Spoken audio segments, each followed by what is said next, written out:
Bismillahirrahmanirrahim. Alhamdulillahi Rabbil Alameen. Wassalatu wassalam ala Sayyidi Mursaleen. Wa khataman Nabiyyin Muhammad wa ala alihi wa sahbihi ajma'een. We begin in the name of Almighty Allah, Lord of the heavens and the earth, our Creator, Sustainer, Nourisher and Cherisher, and to whom all praise and glory belongs. After which we send our endless greetings of love, peace and praise upon the Master of mankind, the very best of creation, the one, the only Muhammad al-Mustafa, Rasulullah, Habibullah sallallahu alayhi wa sallam. My dear respected elders, distinguished scholars, ladies and gentlemen, brothers and sisters, Assalamu alaikum wa rahmatullahi wa barakatuh. Try that again, shall we? Assalamu alaikum wa rahmatullahi wa barakatuh. Much better. My name is Irfan, and it is my humble pleasure, honor and privilege to be able to welcome you all here to the Natural History Museum in the illustrious city of Oxford.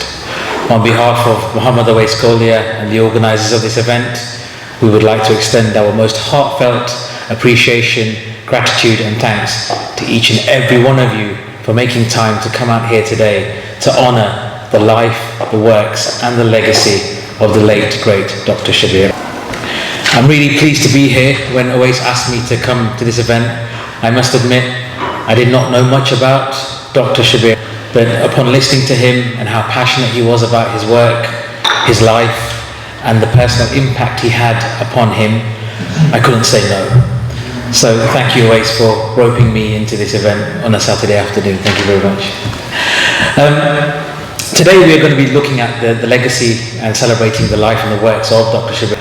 I know to most of you he needs no introduction, but for those of you who are not so familiar, he was a distinguished Islamic philosopher, poet and scholar. His illustrious career included positions at the International Islamic University in Malaysia, as well as the Old Dominion University in the United States, and he was a member of the Faculty of Theology and Religions here at the University of Oxford.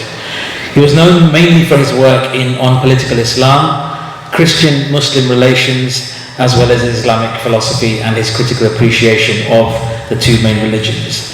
His most notable works included Be Careful with Muhammad, the Quran and the Secular Mind, and Islam as a Political Religion.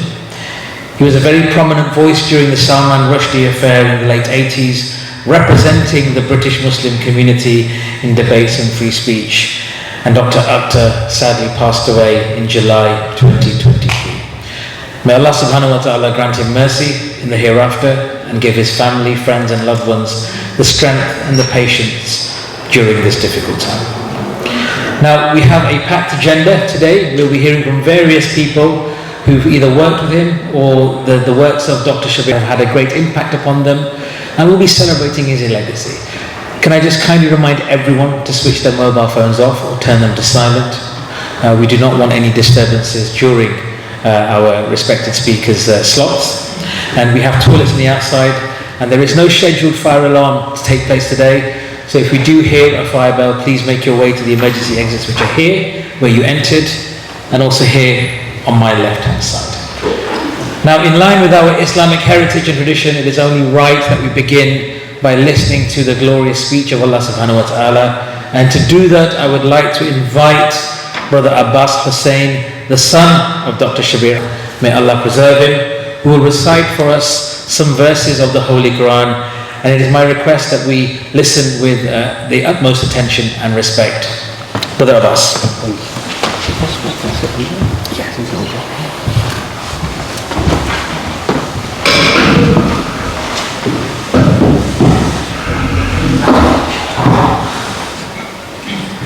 Assalamu alaikum wa rahmatullahi wa barakatuh.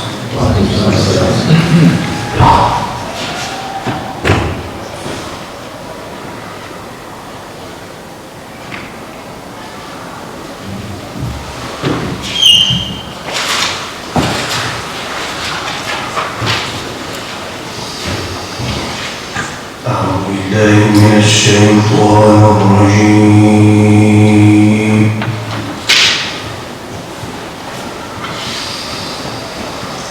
بسم الله الرحمن الرحيم.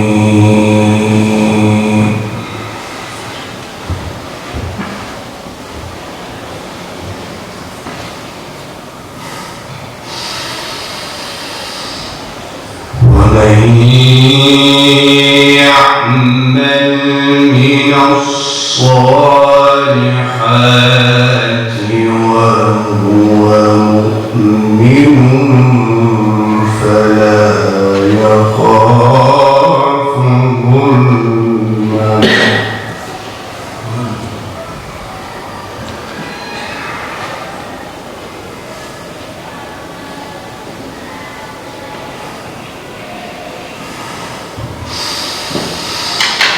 وهو مؤمن فلا يخاف ظلما ولا هضما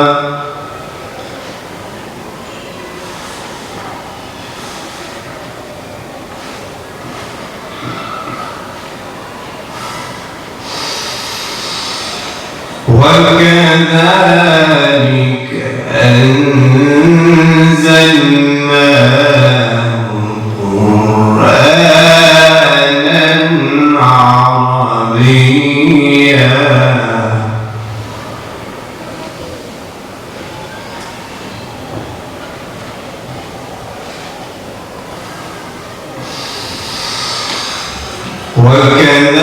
وكذلك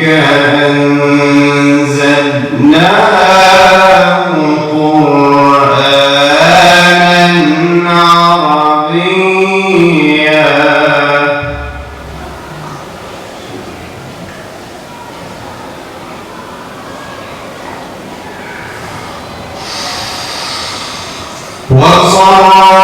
وصرفنا فيه من الوعيد لعلهم يتقون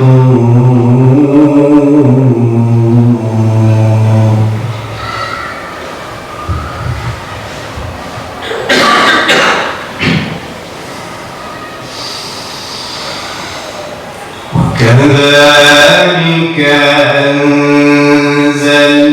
أنزلناه قرآنا عربيا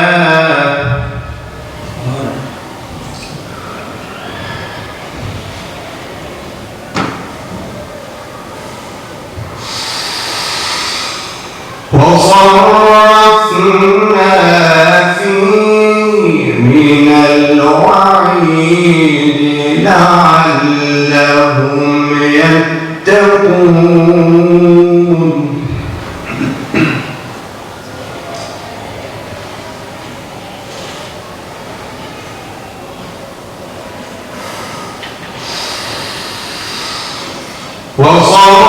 وصرفنا فيه من الوعيد لعلهم يتقون أو يحدث لهم ذكرا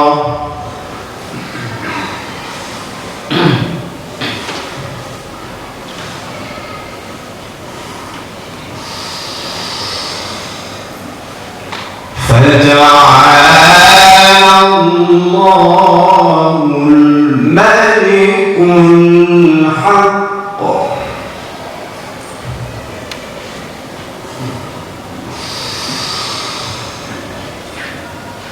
ولا تعجل بالقرآن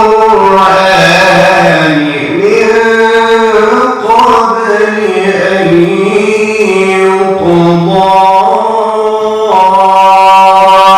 إليك وحيه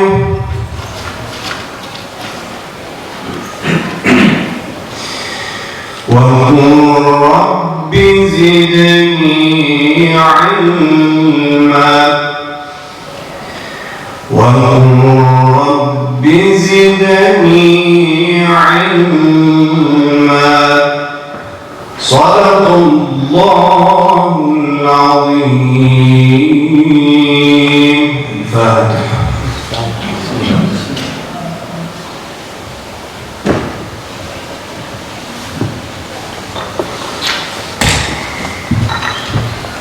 Jazakumullah khair to Abbas Hussain, son of Dr. Shabbir Akhtar. Right, our first guest and our first speaker is Dr. Ishtiaq Ahmed.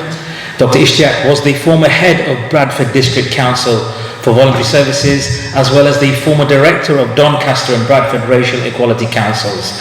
He was the media liaison and spokesperson for Bradford Council for Mosques, and recently retired as the general manager of Khidmat Centres. So please welcome Dr. Ishtiaq Ahmed.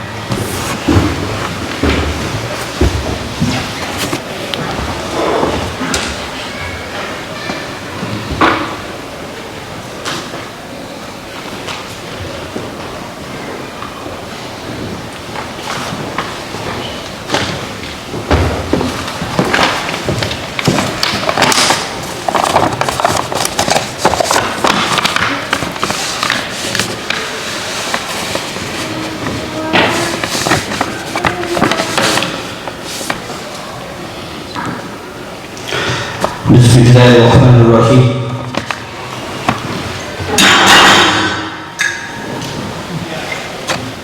Alhamdulillahi Rabbil Alameen. Wa ma arsalnaka illa rahmatan lil alamin.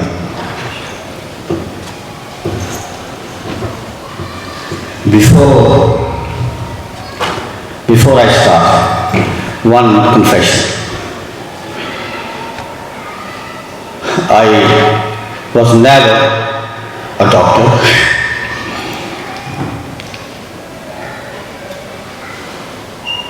I am a simple,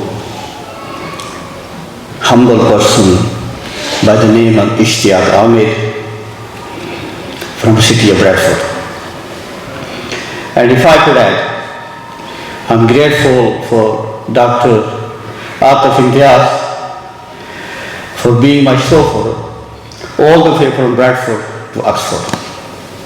Without him, I would have never been able to be amongst your good selves. So Dr. Saab, thank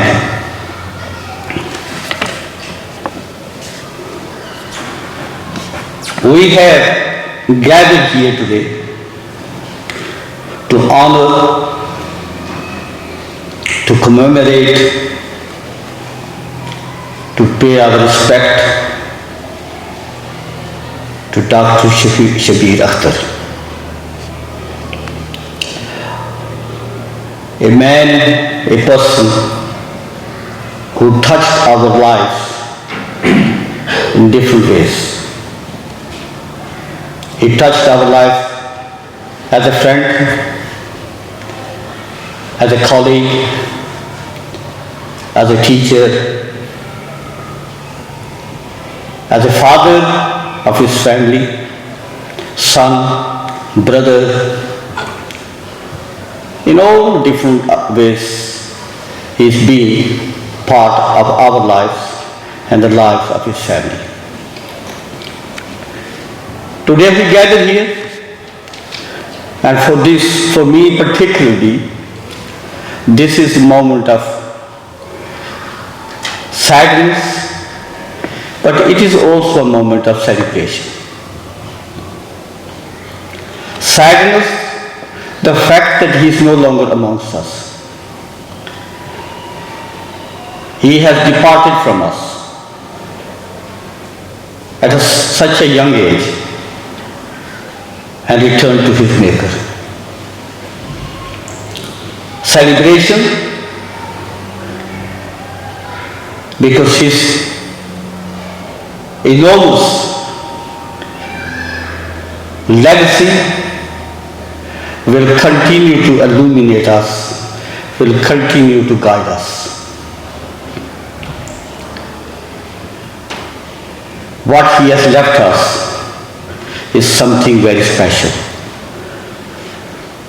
And I think that is a moment of celebration also.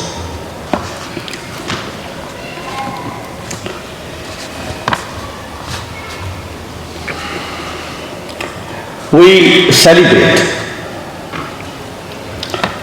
his invaluable contribution to knowledge, particularly his ability to help us to make sense of our identities, to understand what we are, who we are, what is our relationship with our Maker, what is our relationship and relevance to society and the world in which we live. To make sense of what it means for a person of faith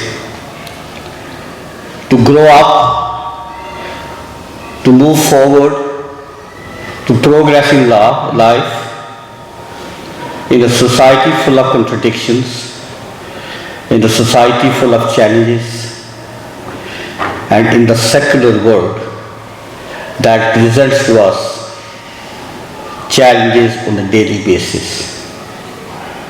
Was to make sense of that, and in doing so, retain our faith identity, cherish it, be proud of it, and take it forward in a meaningful way, in a way that resonates not only with ourselves, but resonates with those around us, our surrounding and our environment. That is his contribution. And I think that is a tremendous contribution. And we should celebrate. And I think for that you should put your hands together.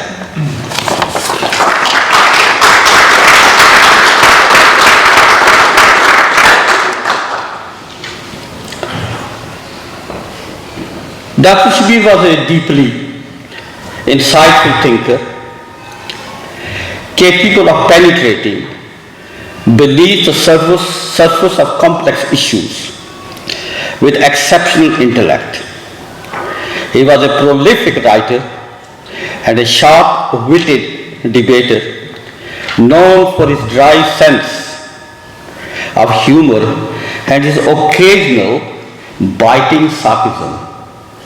He had an enormous wit about him, and those who knew him personally, he would move from very seriousness to a bit of chuckle, a bit of laughter, and in doing so, he will score points that left many of us bewildered, confounded, and intrigued. I first met Dr. Shabbir Akhtar soon after he returned to Bradford from Calgary, having completed his doctorate. I was introduced to him by Dr. Philip Lewis, who was a friend of Dr. Shabbir Akhtar in Bradford. Dr. Philip Lewis was at that time advisor to the Bishop of Bradford on interfaith relationship. And because I was also involved in some aspects of interfaith and intercommunity relations for Bradford Council for Mosques, and also being part of the Bradford Asian Equality Council, Dr. Philip Lewis thought that my meeting with Dr. Shabbir Akhtar would be very interesting and full of intrigues. Myself and Philip Lewis, we were friends. We had many differences. We continue to have many differences. But he remains my friend. And I am ever so grateful to him for bringing Shabbir Akhtar into my life. For that, I will be ever thankful to him. So if Dr. Philip Lewis is not listening here, through yourself and the media recording, I would like to record my appreciation to him for simply introducing Dr. Shabbir to me. Upon meeting Dr. Shabbir, I also discovered that I knew his both older brothers, Zahur and Zamir.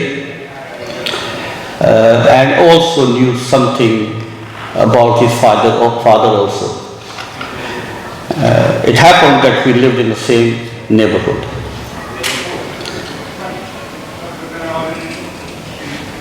Fascinating that Dr. Shabbir, on arrival from Pakistan, came to Bradford, went to schools in Bradford, got his distinctions in Bradford, moved to Cambridge, then moved to Calgary, complete his doctorate, and then come back to Bradford. A local lad who made good, and I can only admire that, appreciate that, and take impetus and inspiration for that. That a young man from a working class family, son of a bus driver, through his sheer dedication, passion, ended up in Cambridge, went to Calgary, returned with academic standing that has continued to illuminate myself and all of us. From very first meeting, Dr. Shabbir and I began to meet regularly, often at my house, over a cup of tea or on a light meal. We also occasionally at the weekend took excursions to surrounding Belden, Ilkley Moors. If anyone knows anything about Yorkshire, these names will be familiar. We were also joined by a third friend, Mahmood Khan, who by education was a mathematician, but somehow ended up working as a community development worker for myself. Mahmood Khan was a mischievous mind and always teasing, always cracking jokes, and always actually putting Shabbir Akhtar on edge. But interestingly, Shabbir got annoyed, got frustrated with Mahmood Khan, but their friendship never diminished. We carried on meeting as friends. And I think this says something about Dr. Shabbir's character, that he would argue, he will differ, and he will actually debate with you passionately, stay steadfast, often get angry, but he will never actually go away from you. That was his personality. And I think that is the personality of most creative genius. And believe me, he was a genius. As our friendship developed, Dr. Shabbir also started sharing with me his frustrations and his anger. And he genuinely felt at that time that doors to the academic world were being shut on him. He felt that his very first book was a source of anger and annoyance for many Christian academics. He felt that it contributed to him being alienated, being marginalized, and he could not get back into the world of academics and academic institutions. That was a sense of grief, it was a sense of concern, but it was also sense of his resilience, that no matter what, no matter how strong your position is, I'm going to stay steadfast to my beliefs, my ideas, and my creativity. And I think that was something very inspiring for me. He wanted to write a book. He wanted to write a book looking at Islam and the challenges of modernity. He said he had written 6 chapters, but he could not complete it because he had no employment and no regular source of income. He said his priority was to find that regular source of income, find that employment, and then he can dedicate himself to completing that book. It just happened and I will be coming very closely to concluding this. It just happened that I was also part of a team who had established Pakistan Community Center in Bradford. And we were able to secure some funding from the government to employ 5 community development workers to develop different aspects of that organization. One of those posts involved creating a community library. And I felt that Dr. Shabbir Akhtar was the right fit for that position. So we appointed him as a community librarian with instructions from me and my team that he does the community development of library, but with it, he dedicated himself to completing his book. And Alhamdulillah, he did complete that book. It was at that time, when he was almost completing his book, that another organization I was head of, Bradford Racial Equality Council, we created a post of equality officer, racial equality officer for education. And I felt that that was also the right fit for Dr. Shabbir. So I moved him from the Pakistani Community Center into Bradford Racial Equality Council as an education officer. It was at that time that the Sultanic verses controversy erupted in Bradford. I was the media officer for Bradford Council for Mosque, the organization which was principally leading the campaign and protest. And we needed a strong advocate. So I recruited, supported, cajoled, encouraged Dr. Shabbir to come and join me as a media spokesperson for Bradford Council for Mosque. What a wonderful advocate of Muslim cause on stunning verses he became. And it was that which propelled him into national recognition.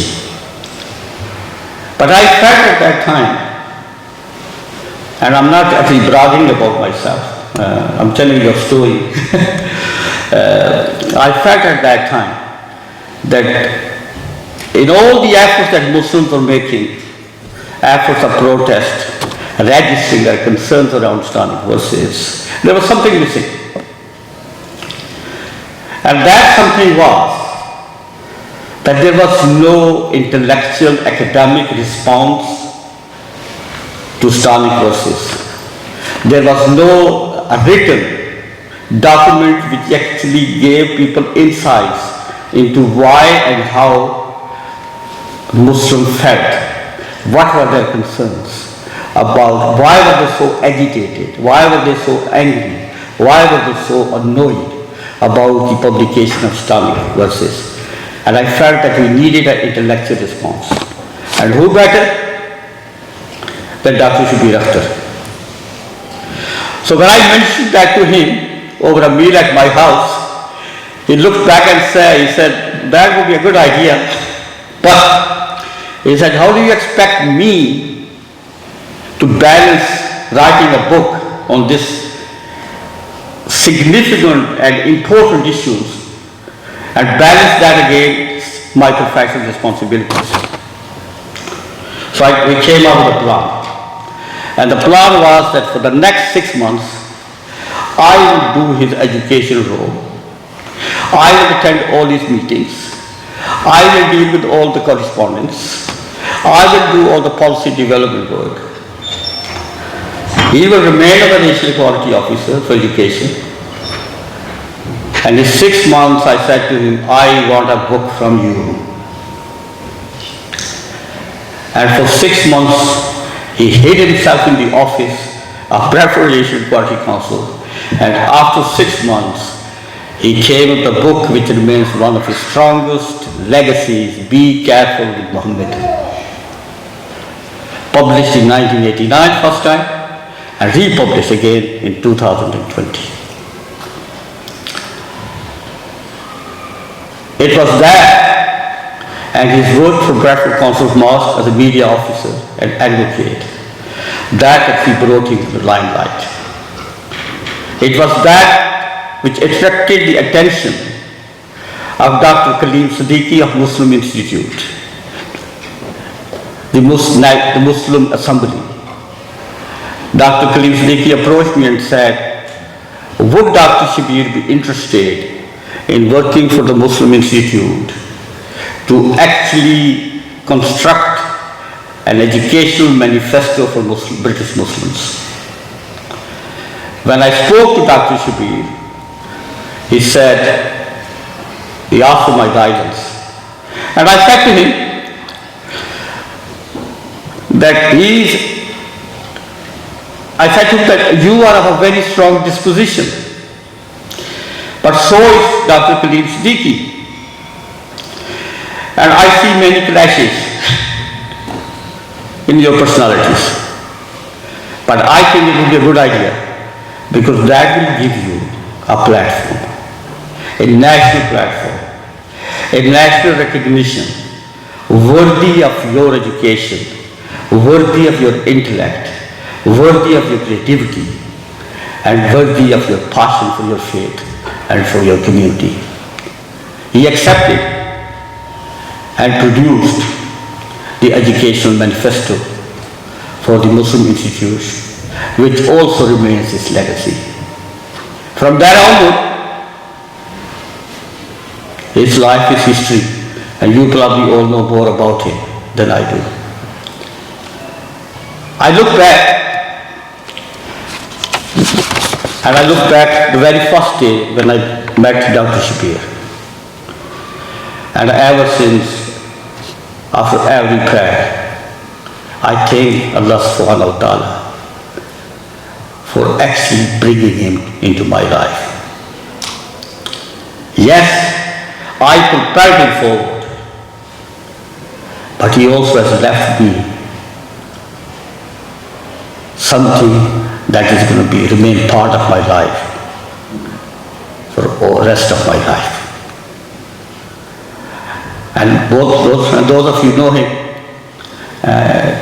in addition to a very serious writer, academic, creative writer, he's written a whole range of books and papers and reviews which are international.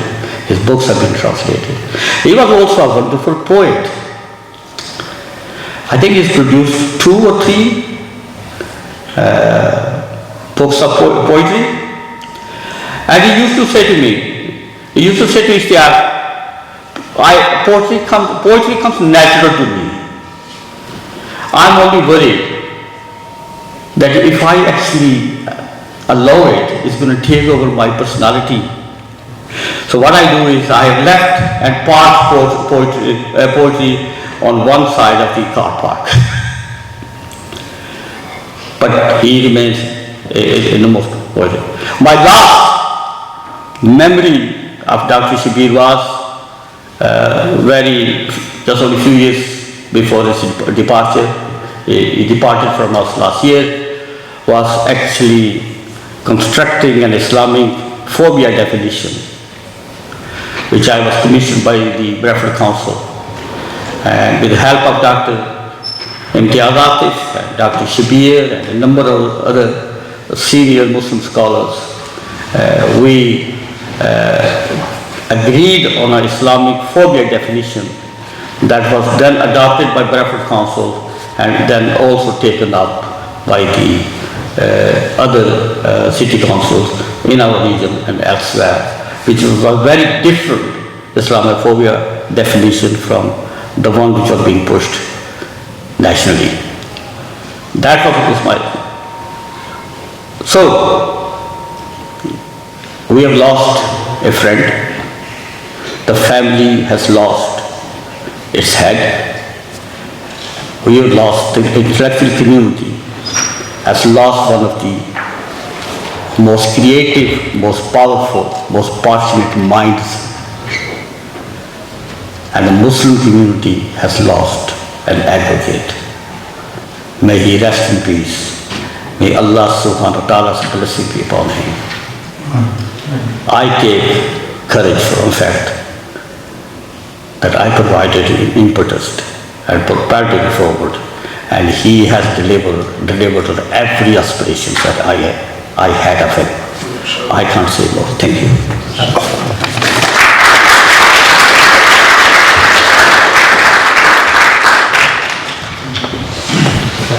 Our thanks to Dr. Ahmed for his insights, experiences and memories of his time with Dr. Shabbir.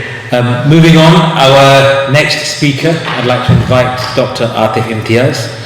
Dr. Atif is a lecturer in criminology at the University of Bradford and has a PhD in social psychology from the London School of Economics. He was previously the academic director at Cambridge Muslim College from 2010 to 2018 and has also been an affiliated lecturer at the Divinity Faculty, University of Cambridge since 2012. Over to you, Dr. Imtiaz. Assalamu alaikum. Well, it's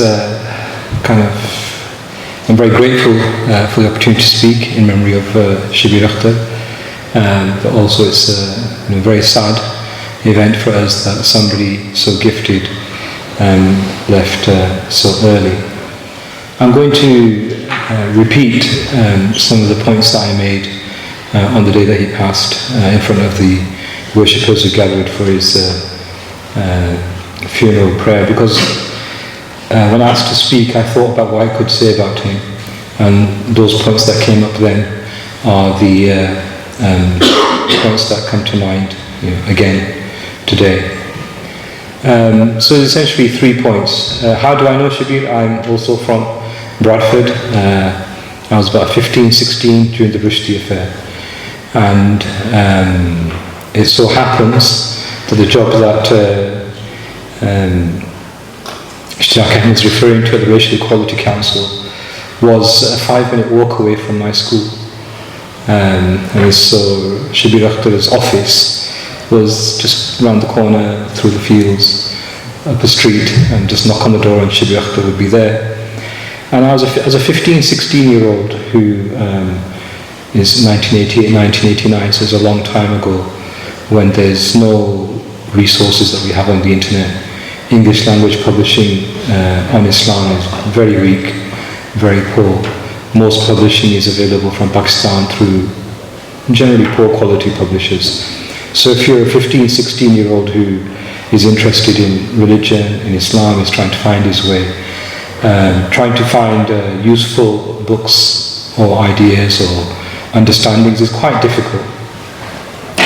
And then within that context, you thrust upon it the Rushdie affair, in which people like Faye Weldon and George Steiner and Michael Ignatieff, leading luminaries of the time, literati, etc., are saying things like, these people can't read books. No, they won't read books. They can't read books. So in that kind of situation, when you're a 15, 16-year-old who is able to read books, but doesn't find any books that might be interesting, when you switch on the TV and Shabbir Akhtar comes on, and in the middle of the Rushdie affair, and he's able to speak in a way that was calm, supremely confident, aware of his own intellectual ability and reading. So it's 1989, he went to Cambridge in 1980, graduated in 1983 with the first under Elizabeth Anscombe, who was literary inheritor of Wittgenstein. So he's somebody who's philosophically capable,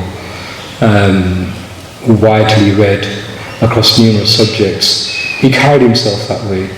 They bring him into a studio and Newsnight, or the Late Show as it was then, and he carried himself with a sense of confidence, knowing that he knew the lay of the land academically, intellectually. So he carried himself like that, and if you're a 15, 16-year-old and you see somebody like that, you think, that's very impressive. That means that there is a world out there beyond my confusion, and somebody else has travelled it. And that's essentially what he had done. And the first kind of characteristic I'd like to remind us about him is his intellectual ability. He was clearly a genius beyond measure. I have had some discussions with friends since he passed, saying, do we have anybody of his equivalence in the British Muslim community? Somebody studied philosophy at one of the great philosophy departments in the UK, under a great philosopher, emerged with their faith intact and wrote some pretty good books. I can't think of anybody like that, you know. And so he was definitely unique in that regard, and has been since, 40 years later since his graduation. So he had this uniqueness, which was an intellectual ability, which was God-gifted, I think. He arrived here, his first 10 years were not in the UK. He starts learning the English language at a late age, and he's studying philosophy at the age of 18 in Cambridge, a few years later. So that you have to be pretty smart to do something like that. And he was. And that also became clear, in 15, 16, I go and see him, and you ask questions, he answers. And I used to kind of go in at lunchtime, and didn't go often, maybe 2-3 times, but it was a source of great relief and support for somebody like me, to know that somebody like this existed, and that this intellectual world was possible. So, moving forward to, our lives, we kind of met, and then went different ways, and met again, went different ways over the decades. Got back in touch with him about 5-6 years ago. Maybe our paths crossed in 2016, 2017 again, and we were in quite close contact for about 4 or 5 years. And we used to kind of regularly talk for about an hour, regularly every 3-4 months, and catch up. And in order to speak to Shabbir, I had to I'm not nowhere near, as smart as him at all. And in order to speak to Shabbir, I'd have to prepare myself physically, mentally, and just get ready for it. I said, Shabbir, I'm going to speak to you, I'll ring you at 2 o'clock on Sunday. And from about 1 o'clock onwards, I was psychologically preparing myself, getting ready for it. Because I knew, for him, he's going to pick the phone up and say, hello, it's Shabbir. And I'd start talking to him. And then he just puts you on the spot. And it wasn't like, okay, let's talk about this particular book by, this particular analytic philosopher. And no, it was just casual conversation, right? But every single time he was measuring me up. He's already measured me up 20 times, so he knows what I'm like. But every single time he's measuring me up. Am I going to pass or am I going to fail? And we talk. We go into literature, we go into poetry, we go into philosophy. He can talk. He can quote a poet, talk about some kind of poetry. He can talk. He knows that poet, the style of poetry, the themes of that poetry. Okay, let's switch to philosophy. Philosophy was his field. It was useful for me because I could ask him any question I wanted. Tell me about this. I don't understand that about this. Kant says this, Hume says that. I don't get it. Explain. He'd explain it very simply. He was a very good explainer. Explained it very simply. I understood the point. I didn't have to waste 2 weeks of my life reading those books. I got it straight away from him. So philosophy, literature, and the social sciences. One of the very good things about Shabbir was he knew he'd read quite a lot, but he hadn't read everything. So my field was the social sciences, so I could then talk to him about social sciences, say anthropology this, sociology that, etc. And he would be familiar with the general structure of ideas, but perhaps not the specifics. And so he would then have the humility to say to me, explain that to me, but not in a way that he would say, well, I'm going to disregard it or dismiss it, but explain it to me so I might learn something. So there was that kind of intellectual humility as well, which was nice to see. So he had this kind of confidence that came from his brilliance, which made him unique. And it was, so like I said, it took an hour to prepare for, an hour to talk to him. Then I finished at 3, I said, I've got to go now, Shabbir. And it took me an hour to wind down, just to kind of relax myself and bring my brain whizzing, speeding slowly so I can engage again in normal life. Because he was that fast. He was that brilliant. And there are very few people like that. It was a learning experience, every single time. And that's the first point about him.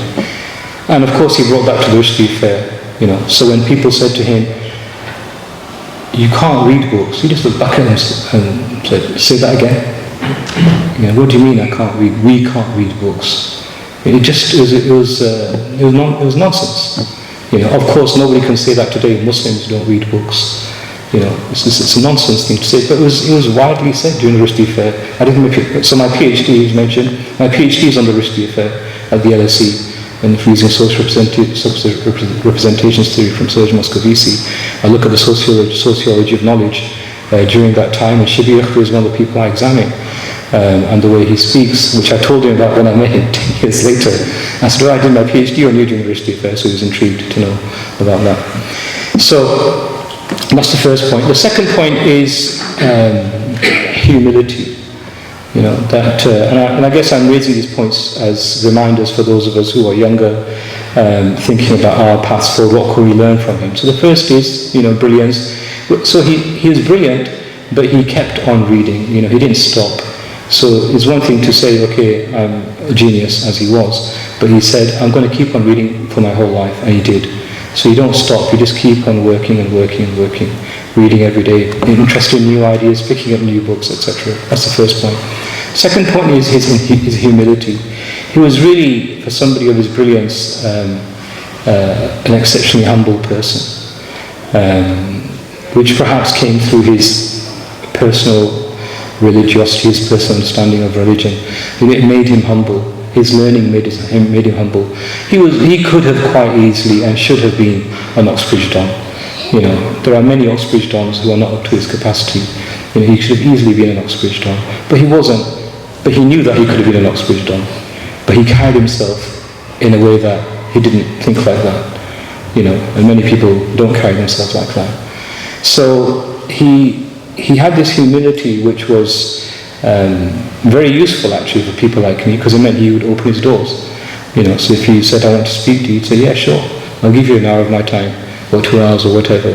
He was open to that. And I think that's also a very important characteristic about him. And the third characteristic that I think is also important and really marks him out as different in his field is courage. I think you'll find that courage is a characteristic that is less widely distributed amongst academics. They like to keep their heads down, get on with their careers, publish, etc. But that didn't stop Shabbir. He was courageous. From the very beginning, through the Rushdie Affair, afterwards, and he never held back with his. It was like an intellectual form of courage. Pursuing things. So in Muslim culture we celebrate Ibn Battuta, Ibn Khaldun, people who travelled because they wanted to explore and learn. Well, Shabbir was an intellectual Ibn Battuta. He was somebody who wanted to explore the world out there because he was courageous in that sense. He was confident in his own ability, he was confident in his own faith, and he went out there exploring, not afraid. And that courage was something that I think gave people like me a bit of courage as well. That, you don't need to be so afraid or petrified. You can be slightly courageous in the way that he was. It was that characteristic that I think singled him out during the Rushdie Affair. When you look at who were the key kind of Muslim spokespersons during the Rushdie Affair, people like Kaleem Siddiqui, who was also courageous, Yusuf Islam, who was also courageous. But Shabbir Akhtar was courageous in a different kind of way. He dived into the world of ideas and took on the people who were making really silly arguments during the Rushdie Affair about freedom of speech. Arguments which today, when we talk about freedom of speech, mean nothing. Because freedom of speech, we know, doesn't work in the way that it's supposed to have worked or claimed to have worked. But those arguments were made, and Shabbir Akhtar didn't hold back in tackling those arguments. I remember in one famous debate with Melvin Bragg, people talk about freedom of speech, and Melvin Bragg was chairing, somebody else was arguing, and well, why can't you guys handle freedom of speech? People should be able to say whatever they want. And Shabbir Akhtar said, well, okay, but what about all those guys who are imprisoned in Egypt? They don't have freedom of speech. Why do you speak up for them? And then Melvin Bragg said, 2 wrongs don't make a right. Yeah. And Shabbir Akhtar responded immediately. He said, the wrongs are both against me. And there was me jumping up and down in the living room saying, yes, somebody can speak for us, Because that's how it felt. Freedom is one-sided. Freedom is not for everybody. Freedom is not equally distributed. So he was able to respond to these kinds of debates with, intellectual acumen and courage. And I think nowadays, people, and you do need the substance. There's no point having, as Aristotle says, courage without wisdom is not a good idea. You do need the intellectual substance to be able to be courageous. He had the intellectual substance, which then helped him, be courageous. You do need both. But then just having the intellectual substance without the courage is also a problem. And I think we see more of that nowadays. So those are the three kind of aspects of Shabbir's personality that I personally remember. He left, we believe in Islam at his time, but in another sense he left before many of us could have benefited from him more than we should have. But he's also left a legacy in writing, a legacy in content, but a legacy in approach as well. How you approach something, how you take on something, a manner, and I think we can all learn from that. Okay, thank you.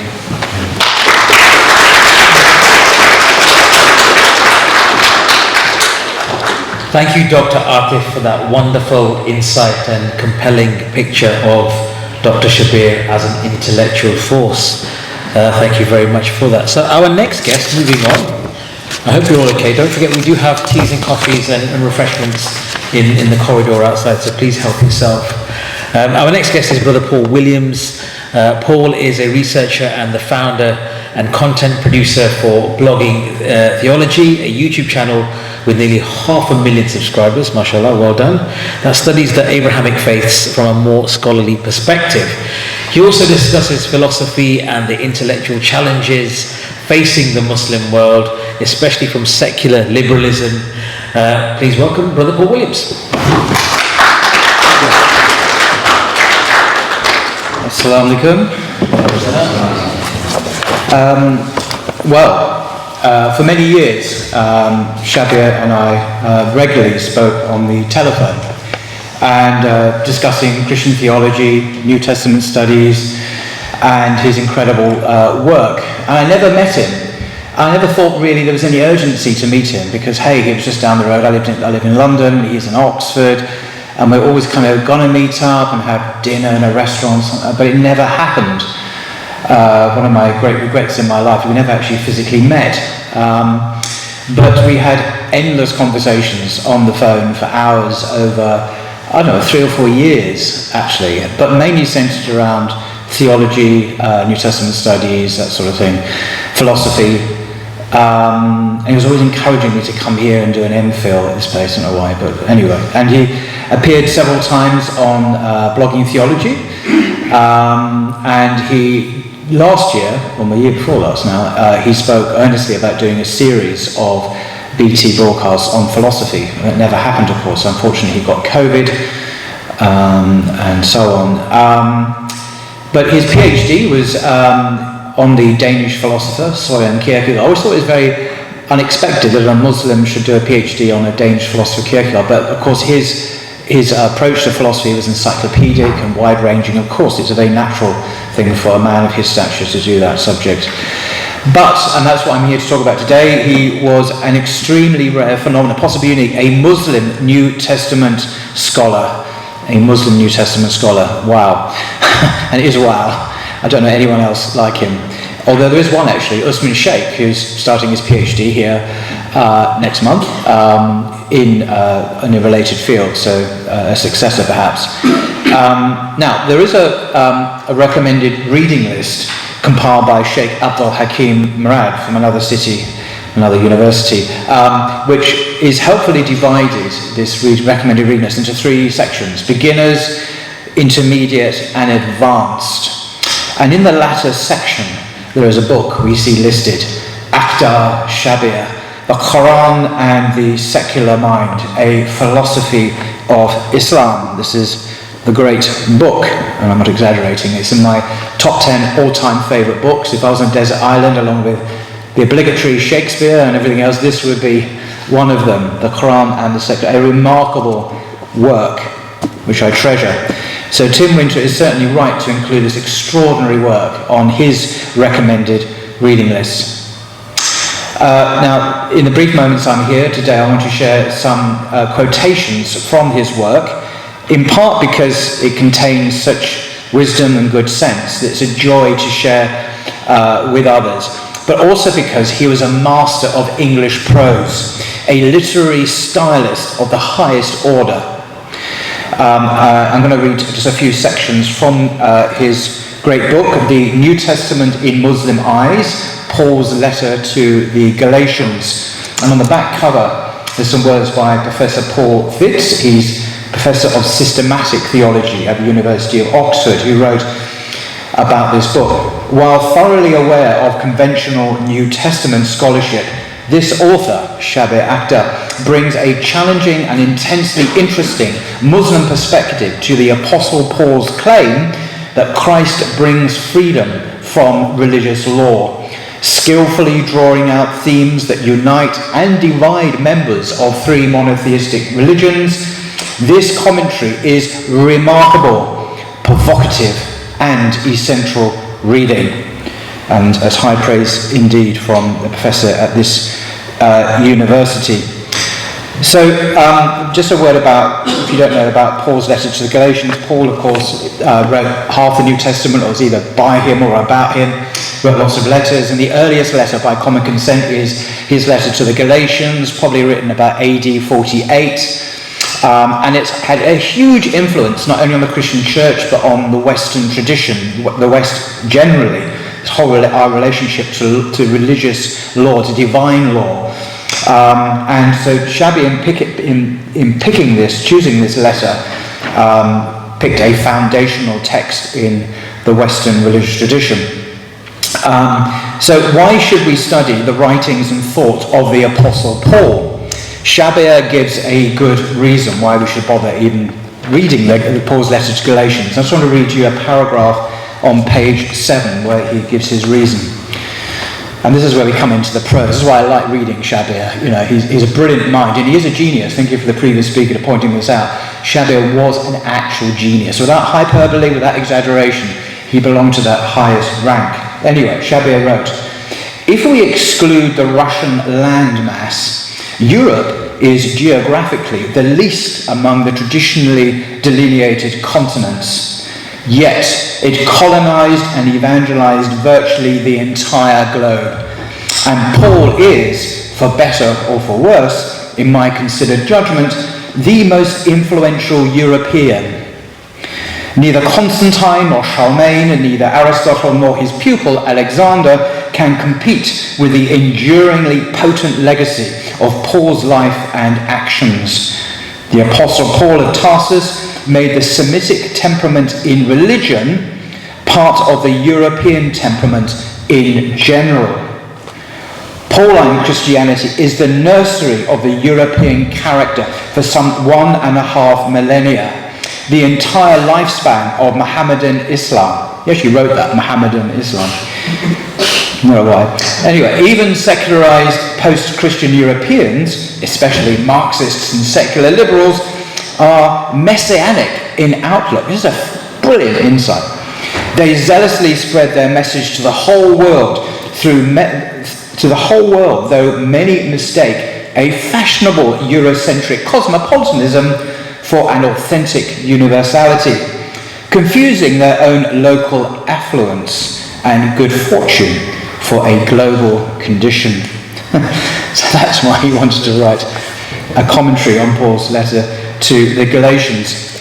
And Shabbir could be quite biting sometimes, and he is highly critical of Muslims in this book, this commentary he wrote.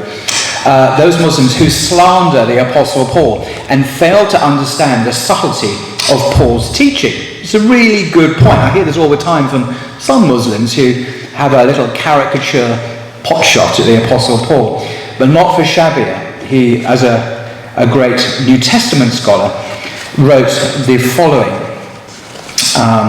And again, this is full of great sense, great rhetoric, and nice prose.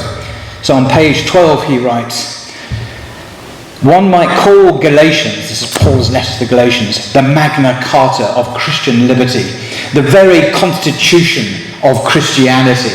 Not hyperbole, by the way.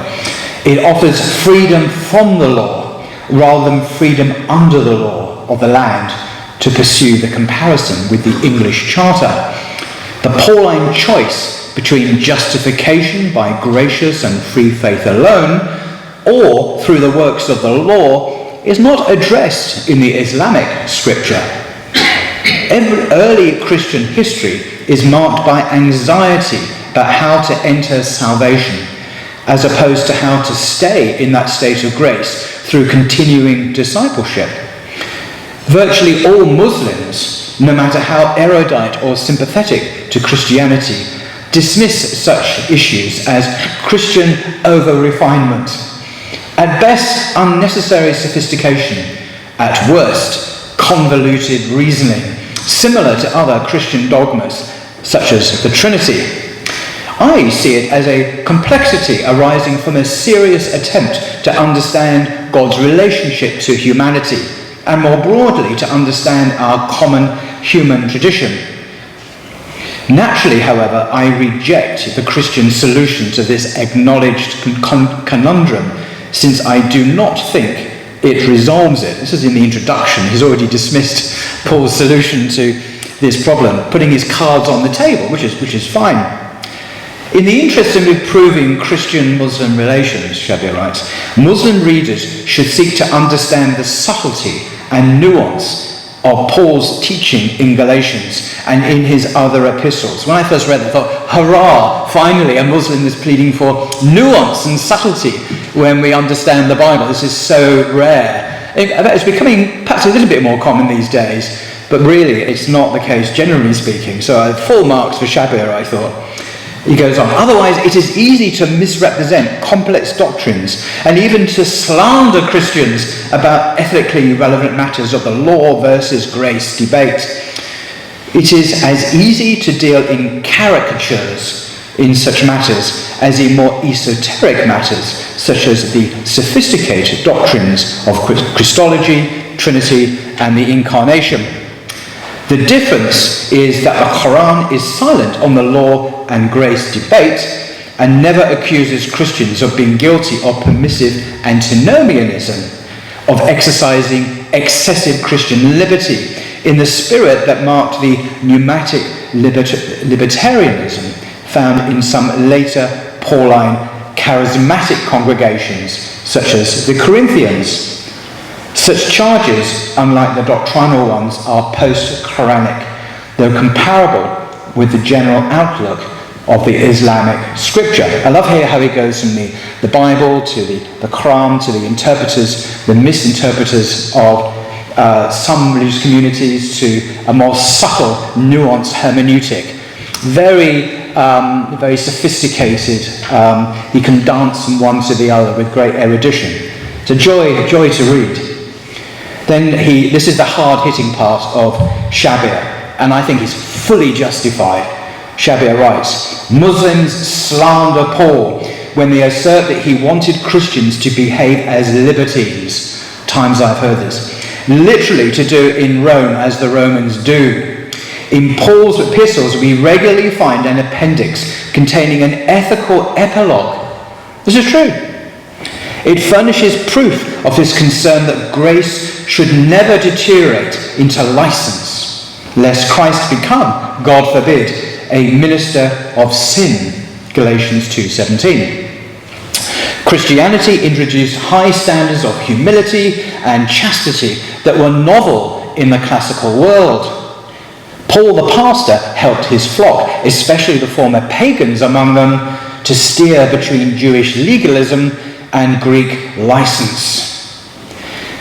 I want to write with charity and clarity, not evasion and malice.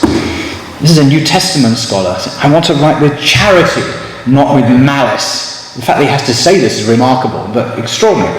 Vilified as Paul the liar by Muslim apologists, he would regard being vilified for Christ's sake as a privilege and an honour.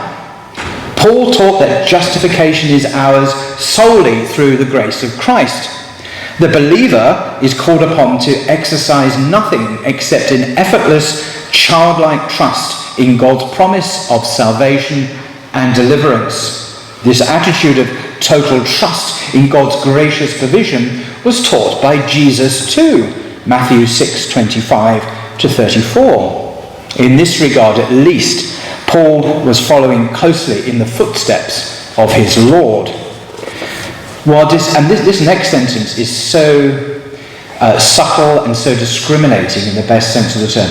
While distinguishing too sharply between Jesus and Paul betrays an anti-Christian bias, simply identifying the message of the two men is a Christian faith position. Now that statement is incredibly nuanced and gets a balance right between those two opposites, which I was very, very amazed to read. Then he says, for nearly 1 millennium, from the Mutazilite judge Abd al-Jabbar, died 1025, and the Andalusian polemicist Ibn Hazm, died 1064, to the martyr exegete Sayyid Qutb, executed in 1966, Muslim critics of Christian origins have explicitly condemned Paul as the plotter who destroyed monotheism. The two medieval writers, to use a Western time frame, cursed Paul for introducing the deity of Jesus into an otherwise acceptable Christianity, while the modern Egyptian activist condemned the zealous ex-Pharisee for inventing the doctrine that Jesus Christ was the Son of God. These are simplistic views, says this genius Muslim New Testament scholar. These are simplistic views. At best, caricatures of Christian origins and possibly character assassinations of Paul. These views are not only uncharitable but also lack historical depth. These Islamic thinkers do not even attempt to explain how Christianity, as a final consummation of Jewish hopes, was not simply an alien grafting onto some foreign base, but rather an organic growth and development of a domestic given. And then he goes on, giving the other hand. To be fair to the Muslim antagonists, Shabbir writes, however, seemingly now to go to the other side, it is hard to avoid such accusations if one reads the New Testament evidence solely as a committed Muslim tutored by the Quran, especially if one does not have the joint privilege of proficiency in Hebrew and Greek as languages of Christian Genesis. Shabbir did have proficiency in Greek and Hebrew and Arabic and English and goodness knows what else. The guy was a polymath in the greatest sense of the word. He knew what he was talking about. And he concludes, as a Muslim thinker writing in the 21st Christian century, I reassess the Jewish background to Christian origins in context supplied, albeit anachronistically, by Islam and modern secularism. It is an unparalleled ambition. This is Shabbir seemingly being arrogant, but he's right. It's unprecedented. No one else has done this before. Its product, if successful, will be an unprecedented new initiative in Pauline studies as we move into Christianity's third and perhaps most precarious millennium, in a world defined increasingly by a universal juridical monotheism, i.e. Islam, that rejects the vital elements of Christian morality, soteriology and ecclesiology as false and misguided. So these are arguably necessary admonishments to Muslims who are tempted to caricature Christian teachings. This is very known. If you're familiar with New Testament studies, the way he negotiates and understands the landscape of the discipline is spot on. And introducing an Islamic perspective into this in a way that is not caricaturing and frankly ridiculous is very impressive. And I know no one like it. No one like it. And lastly, I want to read a short passage from my favourite book of his, The Quran and the Secular Mind. Oh, by the way, this is another book of his, Islam as Political Religion, The Future of an Imperial Faith, which has shamefully never been reviewed, as he often complained to me. He says, this has never been reviewed by anyone. And I've read it and I thought, but that's extraordinary. This is a work of genius, and I do recommend it. Islam is a political, the future of an imperial faith. This guy didn't back down. He was no mealy-mouthed apologist. This guy gave it to you straight. Islam is an imperial faith. Deal with it. That's my summary, by the way, of the book in 3 words. You don't have to read it now. No, it's an excellent book. So this commentary on Galatians is technical and brilliant. This is the crown jewels. I'll just read a brief passage from here. And again, I love this for its rhetorical power. And he's talking about the Quran's relationship with the Bible, basically. He's not writing here as a New Testament scholar, but I think more as a philosopher. Because he was a philosopher above all, I think, Shabbir, as well as a great craftsman of English. So I'm now going to relish these 2 paragraphs in conclusion, the final thing I'm going to say before I get off the stage. So he writes on page 123, unlike the scriptures of other extant historical religions, the Quran is contemporaneous with the faith it established. The Hebrew Bible and the Christian New Testament, for instance, came to acquire belatedly the status of scripture within their communities. Groups of churchmen, in the case of the Greek New Testament, canonized a set of writings well over 3 centuries after the events these books and letters allegedly record. The result is often seen, even by Jews and Christians, as a poorly edited anthology of religious literature. The Quran's status is different. It is self-described as revelation, and it single-handedly created the community that treated it authoritatively, not the converse. And the next paragraph, the last I'm going to read, is actually very controversial, as you'll see why, but I think he actually gets it right.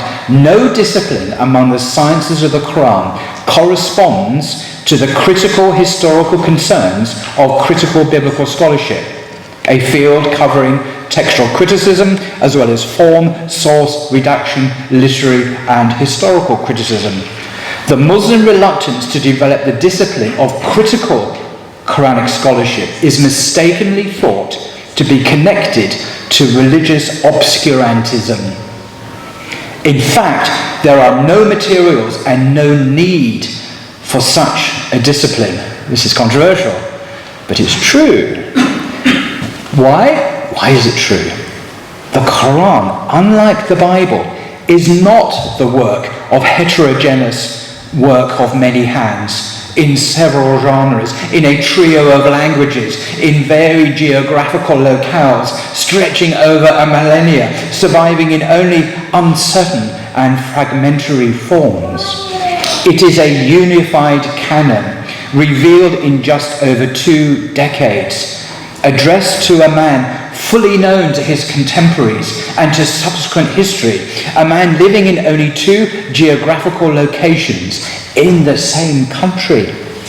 It was written in one language, the language of the recipient and of the first audience, a living language that is still widely spoken. The period between his oral revelation and final authoritative compilation is only about 2 decades.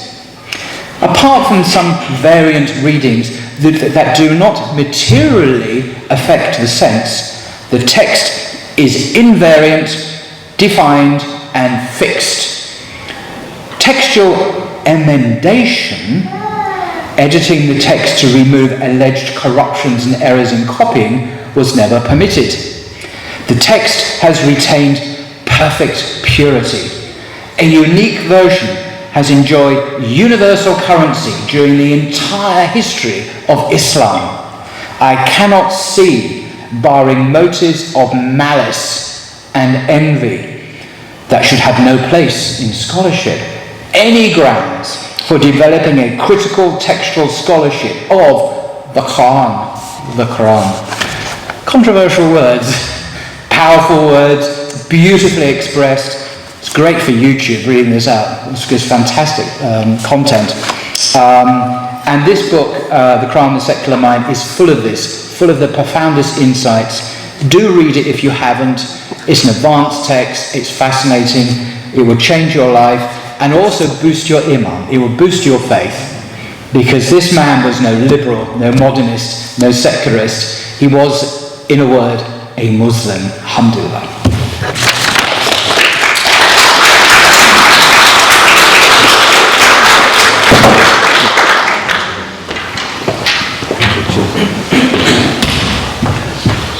Thank you once again to Paul Williams for that fascinating insight and reflection on the works of Dr. Shabbir Akhtar.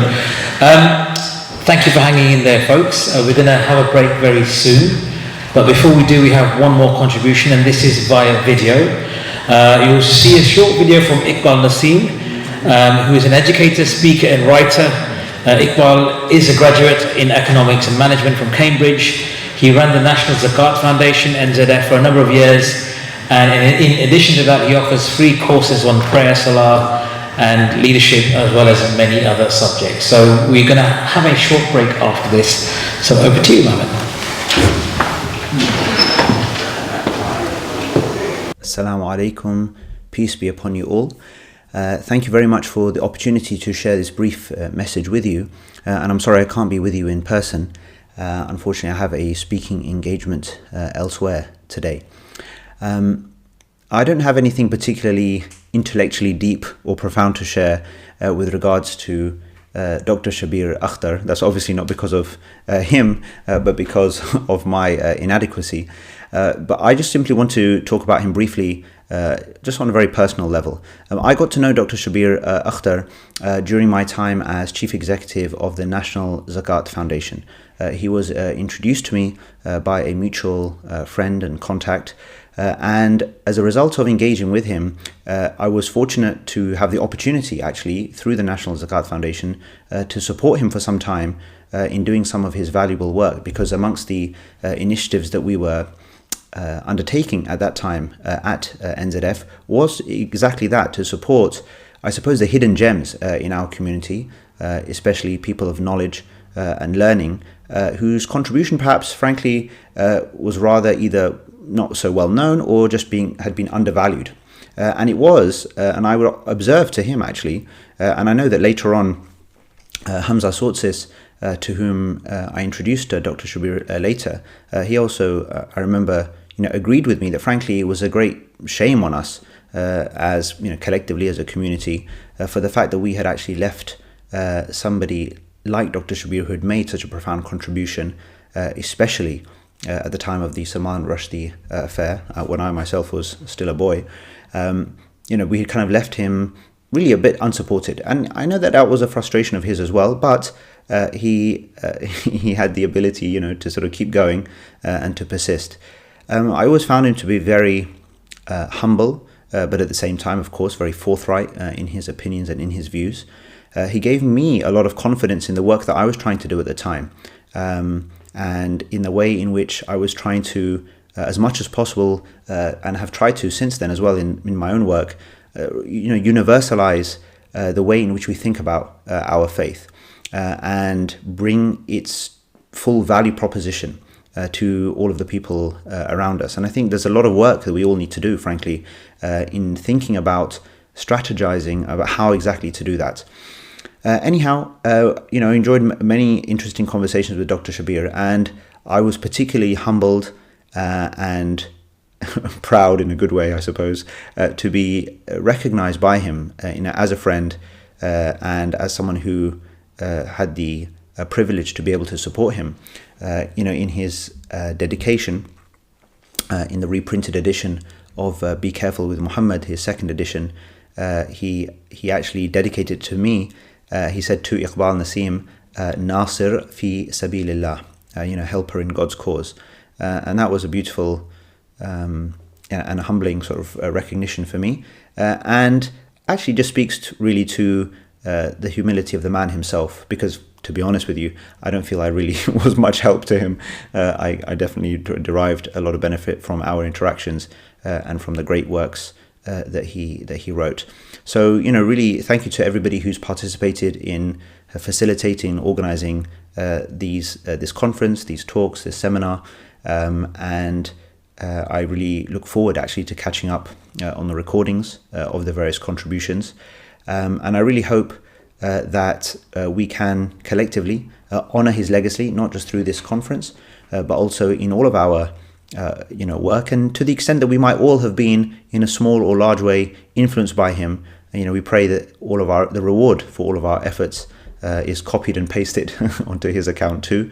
May he be resting in peace and be illuminated and given a spacious place in his current resting place, and may he be elevated to high degrees in the hereafter, where we can perhaps all look forward to having some more interesting conversations with him in the gardens of paradise. Take care, everyone, and God bless you all. Assalamu alaikum. Peace be upon you.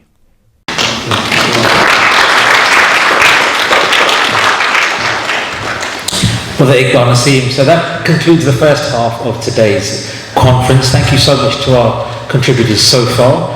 I think we shall take a break now for 10-15 minutes. If we come back into the room for just before 4 p.m, is that okay? And we can then crack on. And so thank you very much, and we'll see you soon.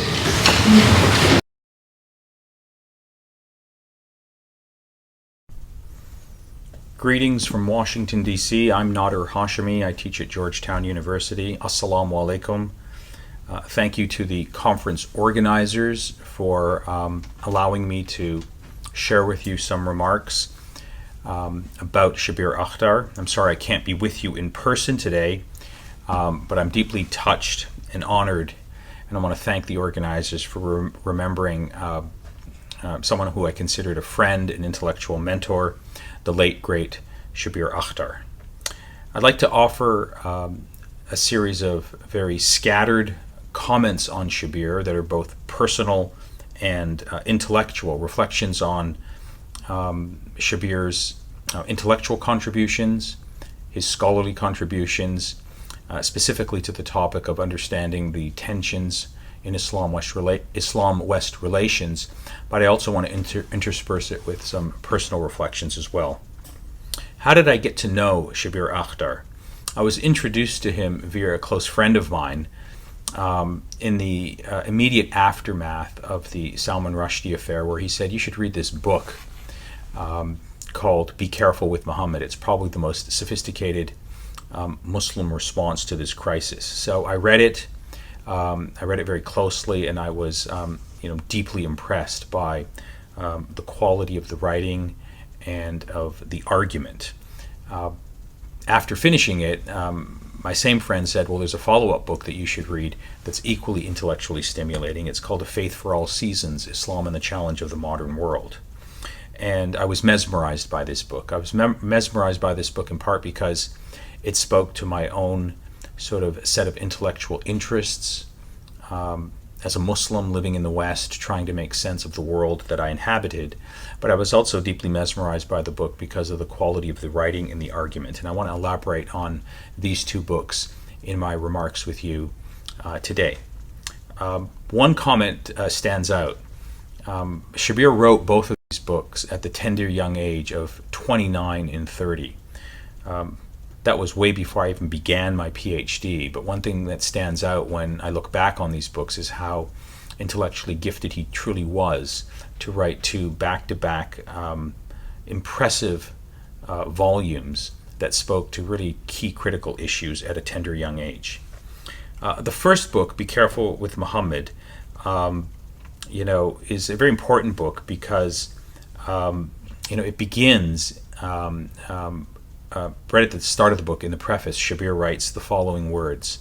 He writes that the purpose of the book can be understood in the following way. He says, quote, an illiterate woman in Bradford went to see her teenage daughter's school teacher, who said to her, quote, the Satanic Verses is brilliant. In Britain, we like to read great literature. She remained silent and returned home. This book, Shabbir says, is an attempt to explain that inarticulate believer's anguish. If it achieves anything more, it will be a bonus. And I think it did achieve precisely what he set out to do, to articulate in probably the most sophisticated language possible the deep concerns that many Muslims felt with respect to the Salman Rushdie crisis. I think it was a successful endeavor. I don't know anyone else who came close to taking on this highly emotional and deeply divisive and intellectually challenging crisis, and writing so articulately and influentially and persuasively as Shabbir's contribution to this debate. But of course, he paid a huge price for doing so. Because he was the leading sort of Muslim intellectual spokesperson responding to this crisis, he paid a huge price. Those of you who know him will not be surprised by what I'm about to say, but Shabbir became a pariah figure in the United Kingdom, particularly in intellectual spaces, in the academy. He was blacklisted. Effectively, he became unemployable. And so he had to search for employment abroad in Malaysia and then later in the United States. Shabbir could have chosen the easy road. He could have chosen the road of economic security. He could have put his own career before his own personal beliefs, but he chose the opposite. He chose to put principle over profits. And in doing so, he really lived up to that famous calling by Noam Chomsky, who famously said that it's the responsibility of intellectuals to speak the truth and to expose lies. And Shabbir's contribution to this moment was really a profile in courage. That's the best way that I can describe it. In The Faith for All Seasons, in the preface of the book, right at the start, Shabbir writes that in seeking to repossess the legacy of Muhammad for the needs of the modern age, Muslims must recognize and answer the challenges of secularism and religious pluralism. The beginning of the 15th century marks the end of the age of innocence for Muslims. Can Muslims then show their modern critics that Islam supplies its believers with a faith for all seasons? And so his book, and the reason why it resonated with me, was really a profound, morally serious engagement with secular modernity, the challenge of secular humanism, from the perspective of a religious believer. And he was very much informed by the thesis of intellectual honesty, intellectual rigor, and he really identified for me for the first time how the key sort of intellectual challenge is not Christianity or other religious traditions that are competing for people's hearts and minds. It's really the big challenge of the 19th century, of the rise and expansion of secular humanism, of Marxist traditions, that really pose the big challenge for Muslims living in the modern world. I remember Shabbir told me specifically that contemporary Muslims have to earn their right to be a Muslim. You just can't assume it, but you had to earn that right by really taking on the big arguments and the big intellectual challenges. And of course, in this case, it was really the challenge of secular humanism and secular modernity. The book was brilliantly written, deeply gifted. He was a deeply gifted writer. It was a deeply persuasive book, and I consider this book to be, one of the classics of this period of time. I recommend that book, and I put it on the reading list of any young person, Muslim or non-Muslim, who's seriously interested in these topics. I can't emphasize it enough. I have subsequently, since reading the book, probably purchased at least 20 copies and given it to friends and family. And I said, you got to read this book if you want to understand what we're facing and what the challenges are ahead.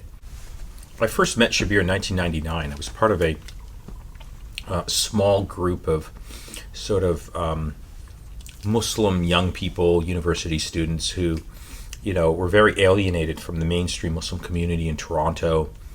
We wanted to organize a conference to sort of talk about, the challenges of being Muslim in the modern world, basically, very much the themes that inform a lot of Shabbir Akhtar's work, particularly in A Faith for All Seasons. So we organized this conference in Toronto in 1999, and we invited Shabbir Akhtar as one of the keynote speakers. That's the first time we met. The other two keynote speakers were Amina Wadood and Fareed Isak. I remember going to the airport to meet Shabbir for the first time, and I was joined by someone who said he knew Shabbir. I'd recently gotten married at the time, and from my wife's side of the family, someone who I didn't know very well, a young man by the name of Sohail Chaudhry, when he found that Shabbir Akhtar was coming, immediately got excited and insisted on coming to the airport to greet Shabbir. And I asked him, how he knew Shabbir and what the story was. And he told me that, he came from the same generation of Muslims living in Bradford. And when Shabbir got into Cambridge University for the first time, this was a huge deal. That story really resonated because Shabbir, had come from Pakistan, I think at the age of 8 or 9, to England, probably didn't speak fluent English, and roughly a decade later, he managed to get a full scholarship to Cambridge University. I was told through my friend Sohail that this was a big deal for young Muslims growing up in England at the time, very alienated and marginalized from mainstream institutions. The fact that Shabbir could get into Cambridge inspired him. He told me this explicitly. It inspired him to go to university to reach his full potential. And this is, I think, something that's also not realized in terms of Shabbir's contribution, how his intellectual achievements, particularly by virtue of getting into the top university in England at the time, had a deeply inspiring effect on other people of the same generation as he was. And so I wanted to share that with you as sort of a point that is very much relevant to the gathering of your conference. Shabbir and I got to know each other very well, fairly well after meeting in Toronto. We stayed in touch. After he moved out of Toronto back to the United States, he was working at the Old Dominion University, and later on he moved to Oxford, as you all know. We stayed in touch, but I have to admit that our friendship was very rocky and tumultuous. Shabbir had very strong views on religion, on politics, and particularly on other Muslim intellectuals. We often clashed, particularly when he would critique someone that I knew personally. We would break off contact, we would get into arguments, but we always reconnected and rekindled our friendship. And I think in my case, it was largely motivated by the fact that I had deep respect for his mind, for his ideas. And when you're deeply influenced and informed by someone, you sort of view them in many ways as a father figure, someone who you can never permanently reject or close the door on. So we had a friendship that had its ups and its downs. I'm very happy to report that prior to his passing, we were on good speaking terms, and I'll say something about that in a moment.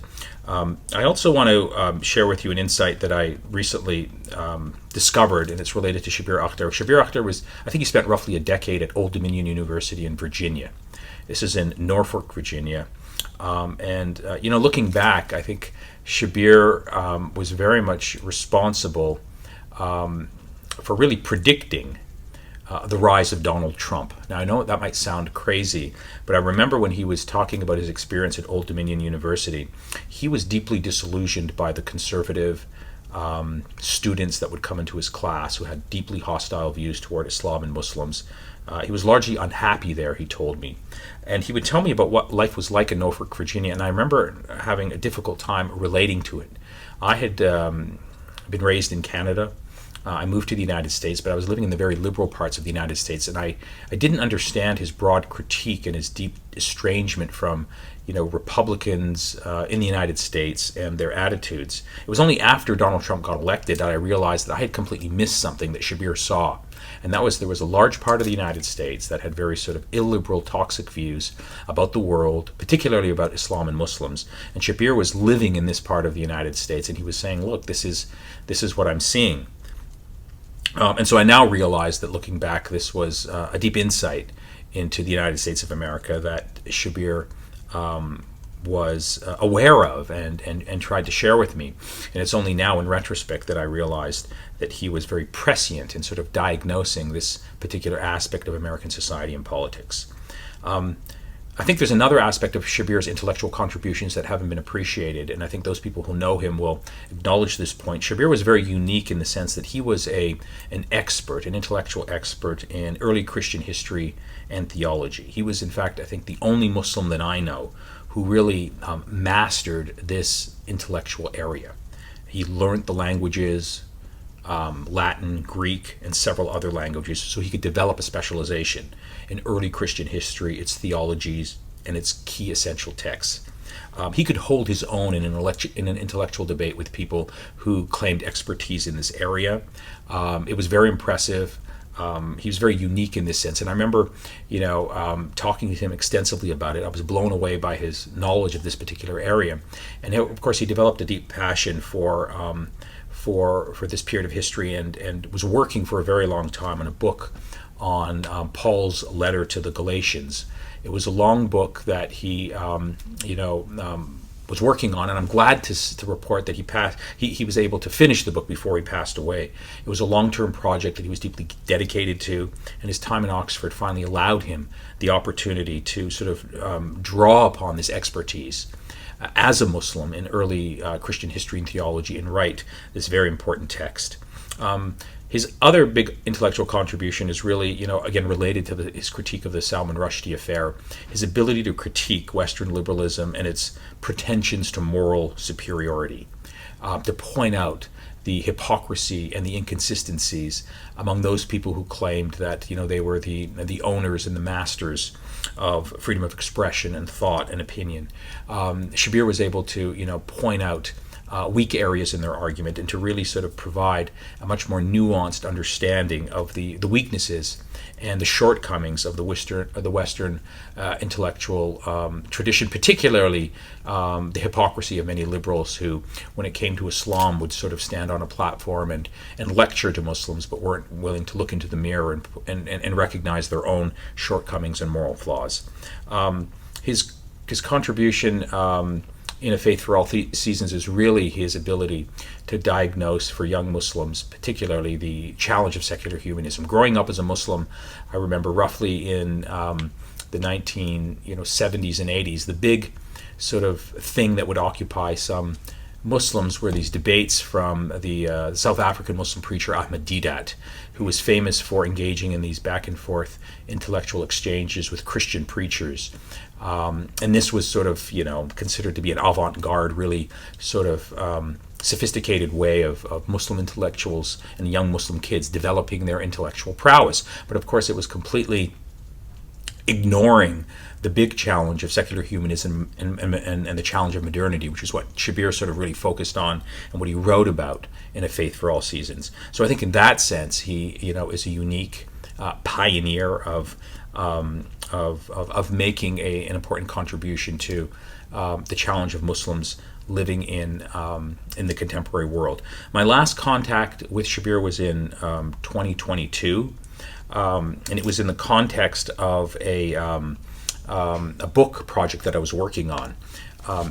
I recently published a 4-volume study on Islam and human rights that basically is a collection of the most important writings that have shaped the debate on Islam and human rights. And I remember being in touch with Shabbir because I was thinking about including the preface to the second edition of Be Careful with Muhammad in this collection. For reasons that I won't go into, it didn't work out, but I remember Shabbir being disappointed that his writings didn't get into this volume, but I did talk to him about a follow-up project that deeply excited him. It dawned upon me in the context of working on that project that there's a book that needs to be written, an edited book roughly titled, Forgotten Muslim Thinkers or Unrecognized Muslim Intellectuals. And this would be simply a book that would be perhaps a short biography of important Muslim intellectuals who have made very important contributions to our understanding of the modern world and have some recognition, but within very small circles, do not have the broader global recognition of their ideas. And Shabbir fits into that category. And I remember when I spoke to him about the idea and how I wanted to include an essay on him or about him in this book, he was very excited about it. He felt that he really deserved to be in such a volume. And our last exchange was very much on this topic, and it sort of dawned upon me that Shabbir was deeply interested in preserving his intellectual contributions and his legacy. He was aware that he, I think, had made important contributions, and he really wanted to make sure that the hard work that he'd put in to his books, to his writings, to his essays was recognized. And so I think that's why this particular conference that you've organized is incredibly important. It's perfectly fitting that it happens shortly after his passing. I can't say this for certainty, but I'm sure Shabbir right now is looking down on us, smiling, happy that we've gathered together to remember his ideas. And I hope this conference can be just the first of many conferences remembering the life and legacy of the late, great Shabbir Akhtar. Thank you for organizing it. Thank you for the invitation. I hope to see you at next year's conference. Assalamu alaikum.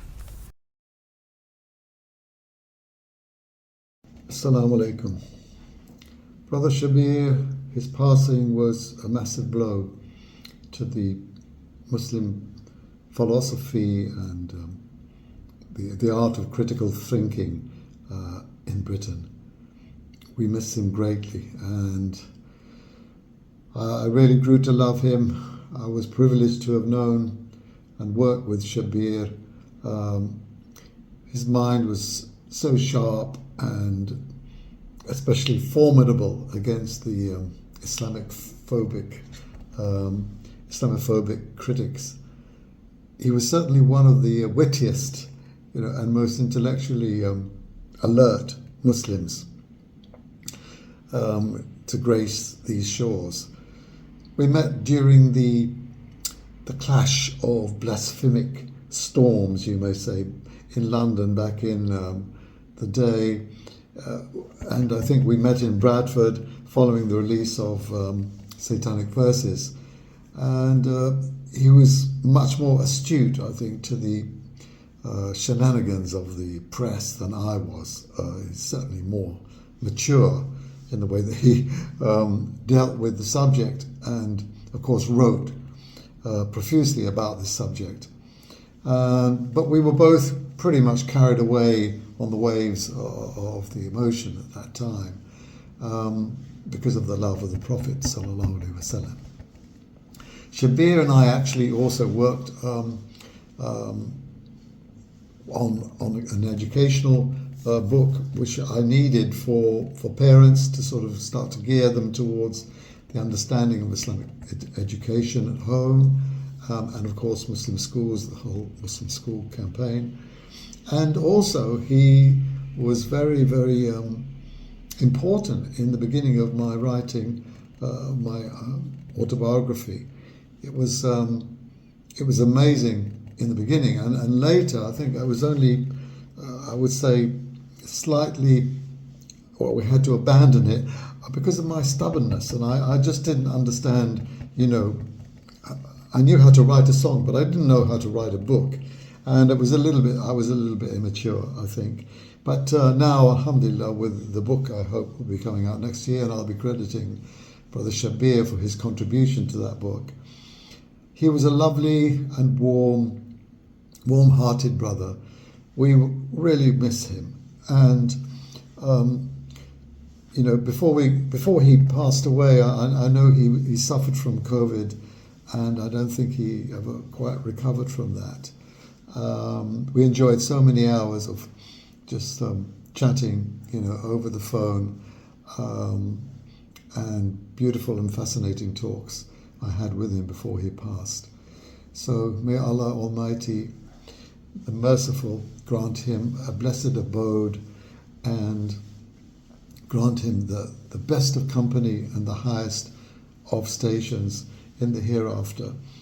Brother Shabbir, we love you in Allah. May Allah bless you forevermore.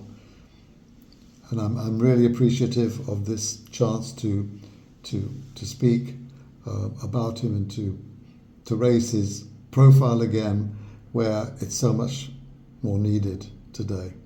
We miss him. Assalamu alaikum wa rahmatullahi wa barakatuh.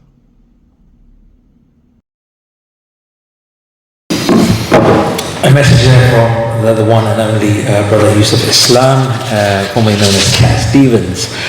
So thank you for coming back. Welcome back to the second half. Not much longer to go, I can assure you. But thank you so much for your contribution and your participation in this event. Just to echo Muhammad Awais' words, I think it's really important to keep the works and the legacy alive of somebody as influential and as powerful as Dr. Shabbir Akhtar. So thank you once again, and inshallah we look forward to many more events like this. So please spread the word to your friends, your families, your colleagues and your peers. Our next guest and next contributor is a scholar of Islamic Studies and is currently the assistant professor at the Faculty of Religion, Theology, Texts and Traditions at Vrije University in Amsterdam. I hope I've pronounced that correctly, so apologies if you've got any Dutch members in the audience.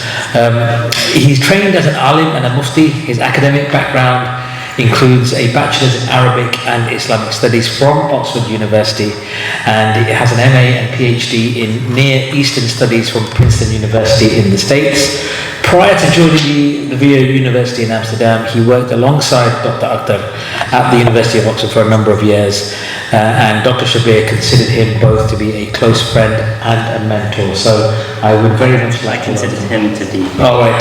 Well, sorry, beg your pardon, that's right, you consider him to be, but I'm very delighted to be able to welcome Sheikh Dr. Osama Al-Azami.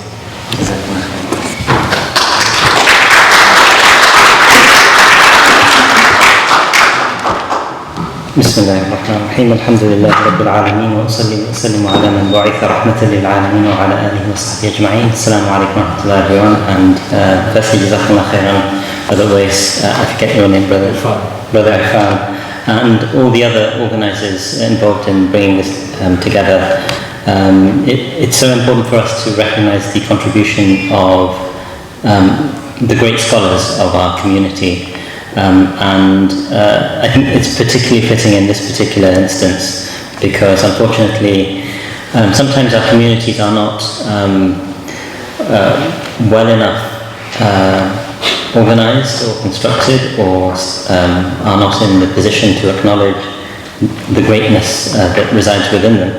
And so I want to just highlight that Dr. Shabbir Akhtar, if he had been within a community or within a context where there was the wealth and the recognition that he would have basically become, as one of the earlier scholars mentioned, an Oxford Don.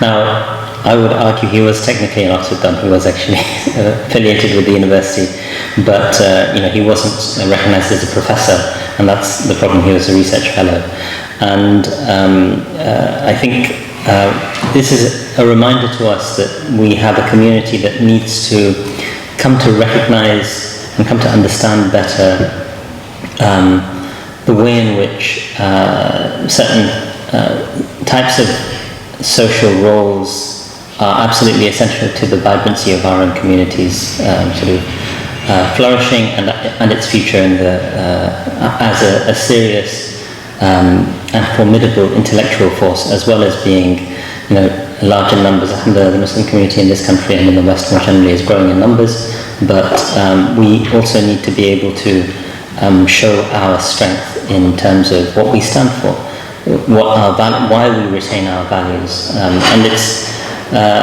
wonderful to see that Muslims do actually, wherever they go, and this has been true historically. I'm going to quote another Cambridge scholar, Michael Cook.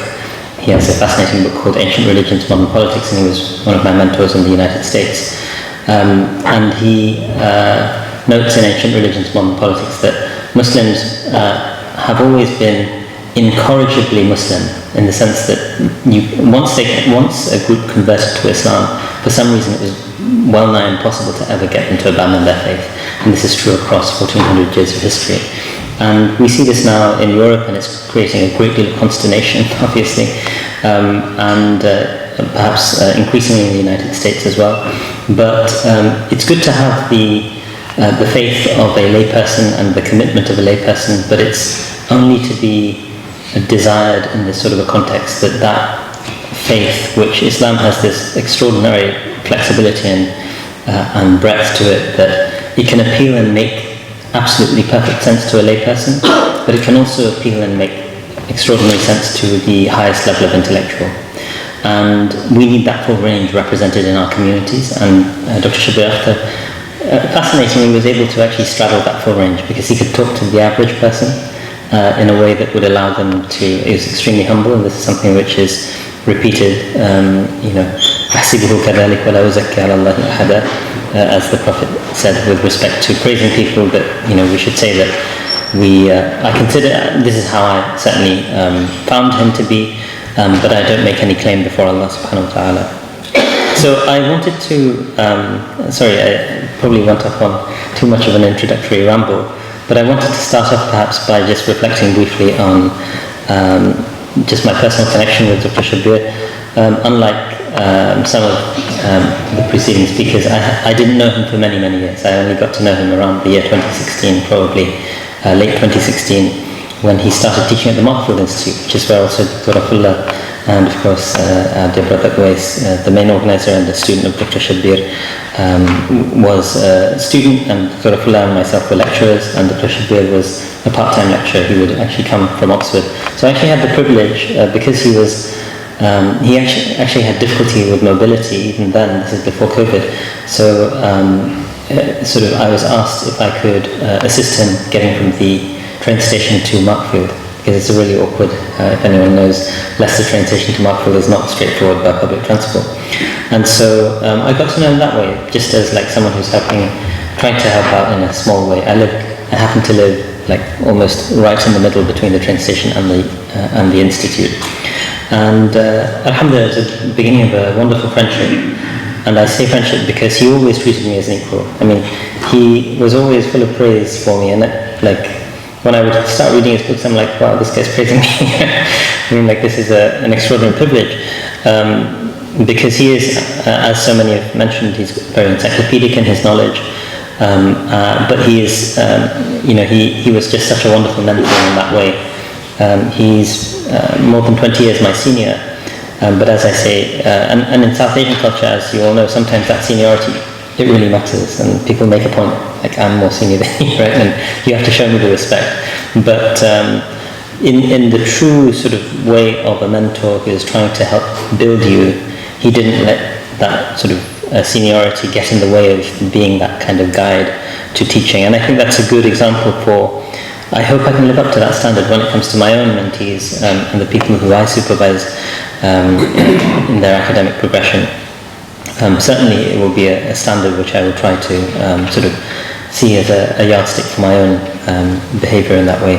And after Markfield, he was throughout this period, I think, affiliated with the Faculty of Theology. His affiliations switched a little between colleges at Oxford, but he was also affiliated with the Centre for Muslim Christian Understanding.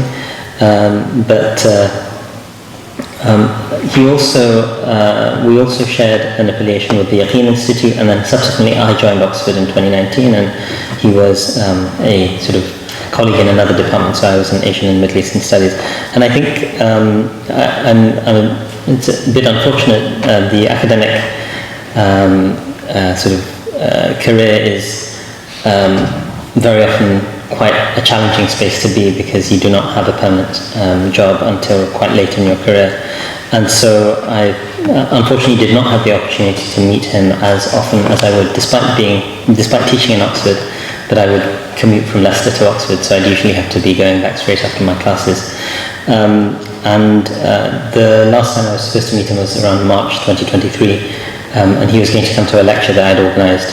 And unfortunately he was not well enough in the end to come to the lecture.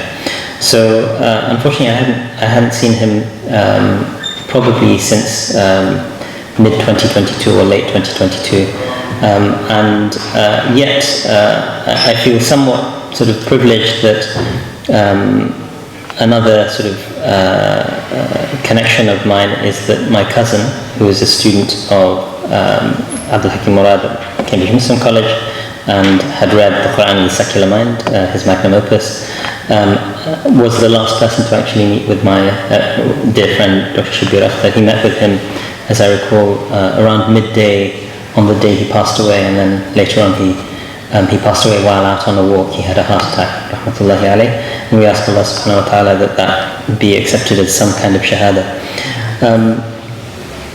I think I wanted to point out that, and this is some of these things, I hope I'm not being too repetitious, because earlier friends have already made these comments in some instance, but he's quite unique as an intellectual.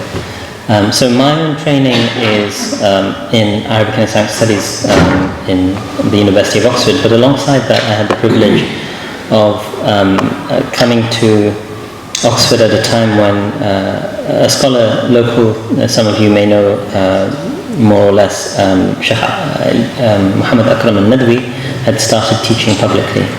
And so I had the opportunity to gain a serious Islamic training of a more traditional variety. I went through books of fiqh, we did hadith, we did tafsir, etc., usul al-fiqh and various other disciplines.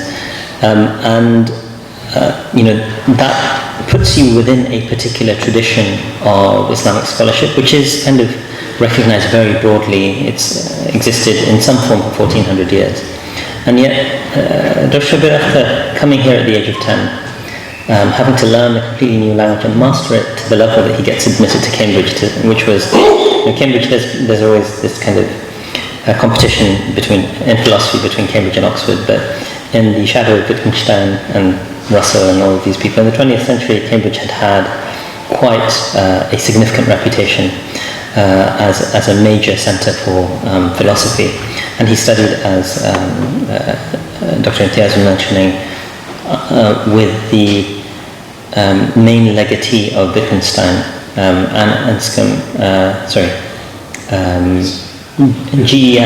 Gertrude Anscombe, who actually produced Wittgenstein, one of the great philosophers of the 20th century, produced his unfinished works and published them after his dying.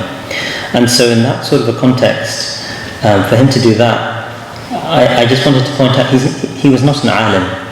He wasn't someone who was thoroughly familiar with the traditions of the 6 books of hadith and hearing them and transmitting them to subsequent generations.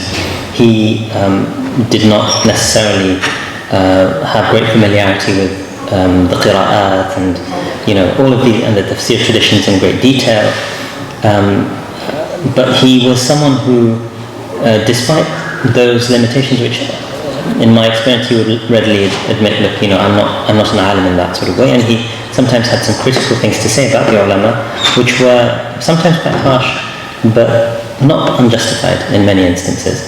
I think it's just important to acknowledge that it takes a great strength of character and determination to try to get a grasp of the Islamic tradition in an environment that just doesn't give you that sort of an opportunity. And so that's something which is a reminder to all of us that this is something definitely possible to do, and we should take inspiration from it. And I think he was trying to basically create a third way between being an alim or a maulana, as we say in the Indian subcontinent, versus being a secular academic. He actually had a position where he rejected the secular academic model as well, and he was philosophically sophisticated enough to do that in a very intellectually rigorous fashion, and he was a public intellectual. I forget the name of the brother who gave the first presentation, but supported by the modest means that were available to the Bradford Muslim community at the time, he made his effort to be a public intellectual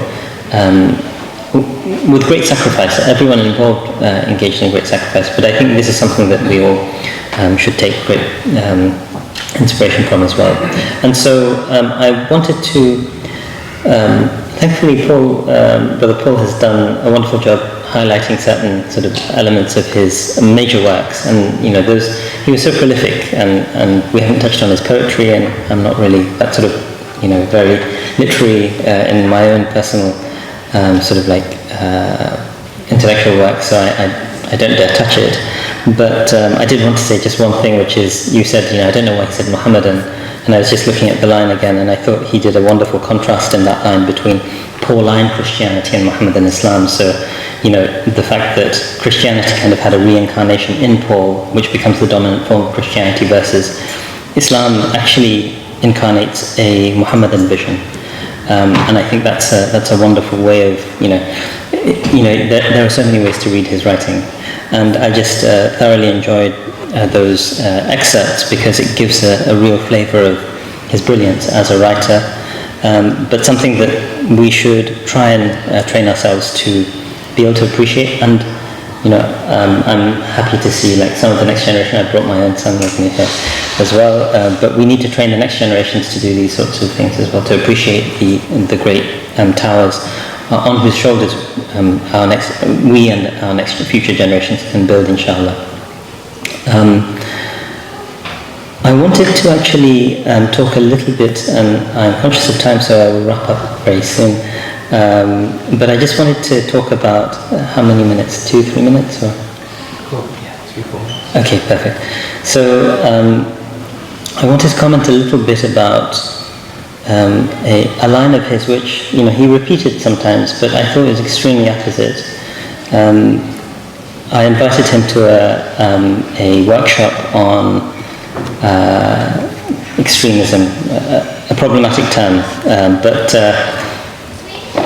he graciously joined. We actually had some people from, I think, representatives from Scotland Yard was there, and a couple of police officers, Muslim police officers were there.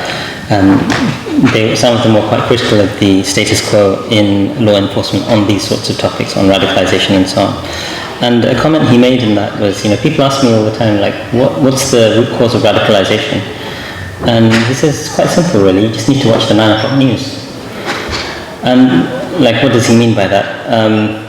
The fact that Muslims are routinely suffering, and it's all out there for us to see, and this is something which comes out in his writings, 2/3, he says in one of his writings somewhere, 2/3 of our news coverage is basically something in which Muslims are somehow being vilified. And I think right now is a particularly important moment for us to reflect on this. We are 3 weeks away from the anniversary of the attacks on Gaza. And so we've been witnessing a genocide in Gaza for the last year. And if Dr. Shabbir was with us, he of course passed away before this genocide was initiated. I think he would have had a lot to say of power and courage in a way that a lot of us perhaps have been shying away from saying with the same sort of force. But it is really striking how to witness a genocide going on our very screens. This is the most live-streamed genocide in history, as people say. It's the most well-documented genocide in history. It's constantly, if you're on Twitter or on TikTok, it's constantly something that you're watching. And if this doesn't quote-unquote radicalize people, nothing will. But for some reason, there's this, it's not for some reason, there's this crass hypocrisy that runs through so-called liberal societies, which I think Dr. Shabbir Akhtar had a wonderful way of articulating in a very pointed fashion that hypocrisy. And you need this sort of prophetic voice. So I'll close with this comment. Cornel West, a scholar I studied with in the United States, an African-American philosopher who was highly critical of American imperialism, he makes a distinction between Constantinian Christianity and prophetic Christianity.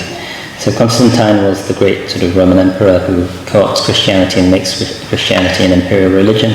Prophetic here he means not in an Islamic sense, but in a biblical sense. The prophets were the ones who came and kind of gave very strident warnings against, and they were very often spurned and rejected, and they sometimes died lonely deaths, and this is also referenced in the Quran. But the prophets came and they would give warnings to their communities and warnings to these empires. And in a sense, Shabbir Akhtar, in that sense of the biblical prophet, was a prophetic voice, I think, in our communities. And he's now passed away in this kind of manner which also reflects the biblical prophet's, sort of worldly success, in the way that the Prophet ﷺ, the Prophet Muhammad, really reflected a striking contrast to that, which has left, as Dr. Shabbir has mentioned in some of his writings, Muslims in the modern period, where we do not any longer have an empire, in a bit of a conundrum. How do we confront our reality when it is so far in contrast with what the Prophet ﷺ himself practiced? So, Jazakumullah khairan. I mean, these were just some reflections, and I think I noted down that Shabbir Akhtar was a prophetic voice in an age of liberal genocide. So the next generation needs to take up that lamp and continue to, especially in this moment with what's happening in Gaza, continue to speak truth to power. And I wanted to close with the hadith, إِذَا مَاتَ ابْنُ آدَمْ انْقَطَعَ عَمَلُهُ إِلَّا مِنْ ثَلَاثٍ. When the son of Adam dies, his actions are cut off except from three. Sadaqatun jariyah, some kind of sadaqah which is ongoing, and examples that are given are things like wells. As long as the well is running, that's going to be a sadaqah. So I would encourage people to think about how to contribute to that. علم ينتفع به. And the second is أو علم ينتفع به, knowledge which is benefited from, something that Dr. Shabbir Akhtar has bequeathed us in abundance. وولد صالح يدعو له. The third thing is a righteous child, and we have the children of Dr. Shabbir Akhtar present here who will pray for him. So I would encourage, and walad, of course, in the Arabic language doesn't only refer to yourself, but we should be praying for our grandparents and our great-grandparents. Those are all awlad, so to speak. So we ask Allah subhanahu wa ta'ala to realize all three of these for Dr. Shabbir Akhtar and allow us to continue his legacy in that way as well. Jazakumullah khair. Assalamu alaikum.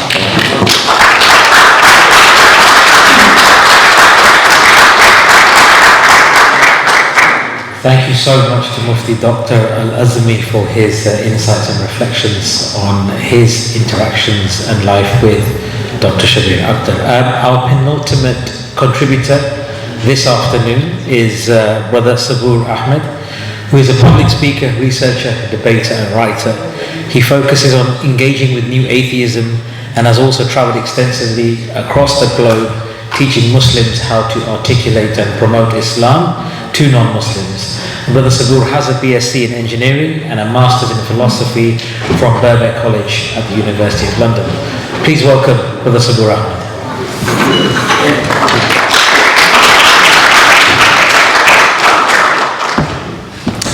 Assalamu alaikum. Bismillah, alhamdulillah, wa salatu wa salam rasulillah. I am so happy to be here today because I get to see the people who have a different relationship with Shabbir. Now, the reason why I'm saying that is because many people have come and they've spoken about Shabbir Akhtar the philosopher, Shabbir Akhtar the academic, Shabbir Akhtar the New Testament scholar, Shabbir Akhtar the theologian. I want to talk about Shabbir Akhtar as our friend, somebody who would make us smile, somebody who came with energy, somebody who I remember just speaking to him in the same conversation. We're speaking about deep philosophical things, and then we're speaking in Patwari about, old school stuff. Then we're talking about some local politics. He's somebody who, although he was much older than me, I felt his heart was young. He had this youthful energy, he had this smile, and what I want to share is, look, Paul shared some amazing things, Dr. Azmi shared some beautiful things, and other speakers did as well. I just wanted to share one thing which he said, and I just loved it and it's ingrained in my mind. He said, what's the point of being an academic if you're going to be a coward? I absolutely love that. And the reason why I love that is because he was a stranger in academia. He was a stranger because he was a proud Muslim, a red-blooded Muslim that could have been from the Abbasid Caliphate of the medieval era, who was transported here to Oxford, and he had that confidence, he had that energy, he had that strength. Now I want to highlight three things: his strength theologically, his strength morally, and his strength when it came to his philosophy. The first thing I want to highlight is there is a pressure in academia. In today's world, academics are mostly within a secular, materialistic, naturalistic, reductive perspective. They're looking at the world, and anybody that enters that arena, slowly over time, they become liberalized, they become compromised, they slow down the rhetoric on Islam, and they increase in their criticism of traditional Islam just to get into better positions. Shabbir Bhai outright refused. In fact, he allowed a red flag to go above him. Here's someone who is going to defend the indefensible. He is going to defend someone who should be criticized, who should be ridiculed, because we believe in absolute freedom of speech. But what did he say? As Muslims we are worried about, our feelings. No, he didn't. He said, be careful with Muhammad. Just imagine, I want you to imagine in the 1980s, right? In the 1980s, he's an academic and there's this massive pressure for people to conform, for people to say, well, within a secular democracy, for us to have our rights as minorities, as Muslims, we need to sort of pander to the left and we need to do this. And no, he's saying, be careful with our Prophet. And when it comes to new atheism, a phenomena which took off after 9/11, we have a situation where Islam is being theologically attacked, where Muslims are being pressurized, where Muslims are being told your religion is backward. You don't have an intellectual tradition. You don't have XYZ. Look at us with all of the technology that we have. What was his response? He published the Quran and a secular mind. Again, just like in the 80s where he was defending the Prophet, peace be upon him, he is defending Islam intellectually after new atheism's rise. And I wanted to share something really beautiful that he has in his other book about politics. Islam as a political religion, Islam, as Paul pointed out, an imperial faith. We are proud of this faith. What does he say? He says, Islam requires a proud, rational, and courageous submission to the hardships entailed by the divine will, not the cowardly and superstitious surrender of a victim. That is the message that Shabbir Bhai gave us. That is the confidence that we need to walk away with. And his legacy is not something abstract and not something which is just going to be a footnote in the history books. It is a living legacy in the people that he has inspired. Jazakallah khair.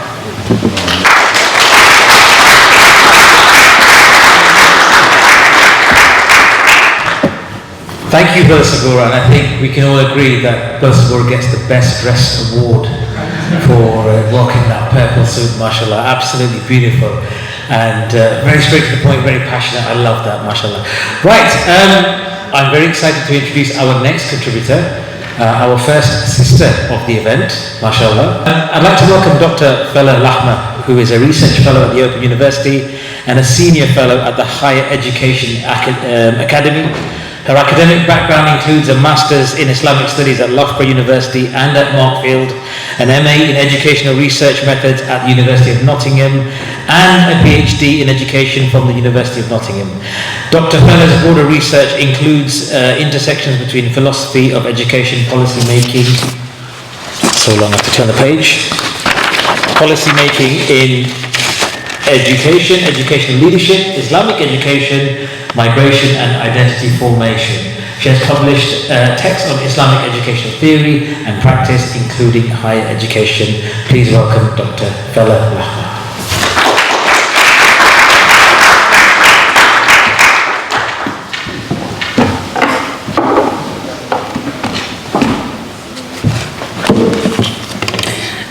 Thank you so much.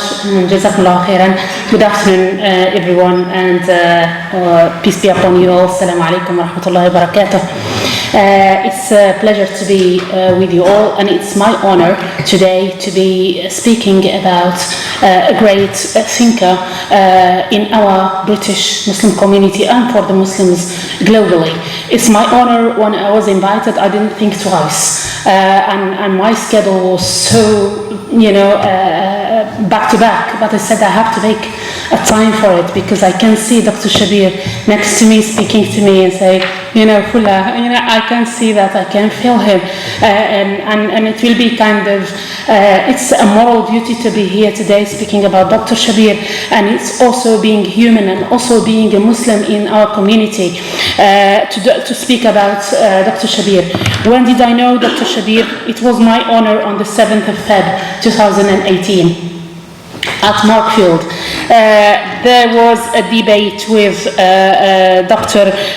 Lars Gohl about human rights for women to wear hijab and in British institutions or Western institutions, and that debate with Dr. Lars Gohl, who's a philosopher and the Secretary General of the Norwegian Humanist Association, was actually at the end was well received by the students and Dr. Shabbir himself. So when we left the room, it was my first interaction with Dr. Shabbir. He came to me and he thanked me and he expressed his admiration of my debate with the philosopher, and he said he just did it. I didn't have to contribute. He came actually to debate with him, but he said it's better to be done by a woman, and you did it very well, so there is no need for me.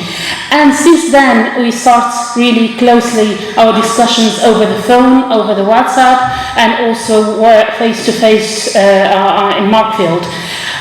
What I really found striking is I could see his insight and his depth of thought and his humility, his tawadu in Arabic. That's really what makes him very special for me, because there are many scholars over there, and many scholars who are thinking critically and who are professors at different universities, but I didn't find someone who's a graduate of Cambridge and teaching in Oxford and with all senior kind of scholarship and publications, yet he's really listening and he's really expressing admiration, and he's really encouraging me. He was really encouraging me. You are a scholar, Fula, you are going and do it. And then he said, you are Algerian. I really am pleased that you meet an Algerian. I really admire the Algerian revolution.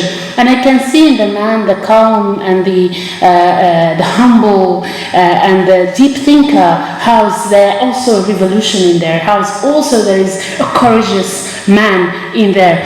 And he really, that's what makes me sad. I couldn't facilitate for him a visit to Algeria. I tried my best. He really wanted and wished to go to visit Algeria. I tried with the bureaucracy, and then came Harak in Algeria for long, and then COVID, so it was impossible to do that. I really hoped, that's what I heard when I heard the news that he passed away. I was so sad, because I really hope that I will one day accompany him to Algeria to see the country he loved and he defended during the Algerian revolution. So what I wrote, I'll just read for you what I wrote as a first impression, part of what I wrote in first impression in Arabic. I just literally translated it in English as my first thoughts. I said, after background, I said, his case sheds light on the shortcomings of commercially and politically driven academic promotions and confirms that stunts have their price, and titles and positions do not necessarily reflect the level of competence. And how often have we seen hollow promotions here and elsewhere in academia, but the status and position of Dr. Shabbir doesn't reflect his thought or his criticality or his status. And actually it raised questions on our Muslim community, how we treat our scholars. What shall we do to our scholars to recognize them? Why do we wait for the mainstream recognition and promotions, then we take this as a recognition for that scholarship? Why don't we identify our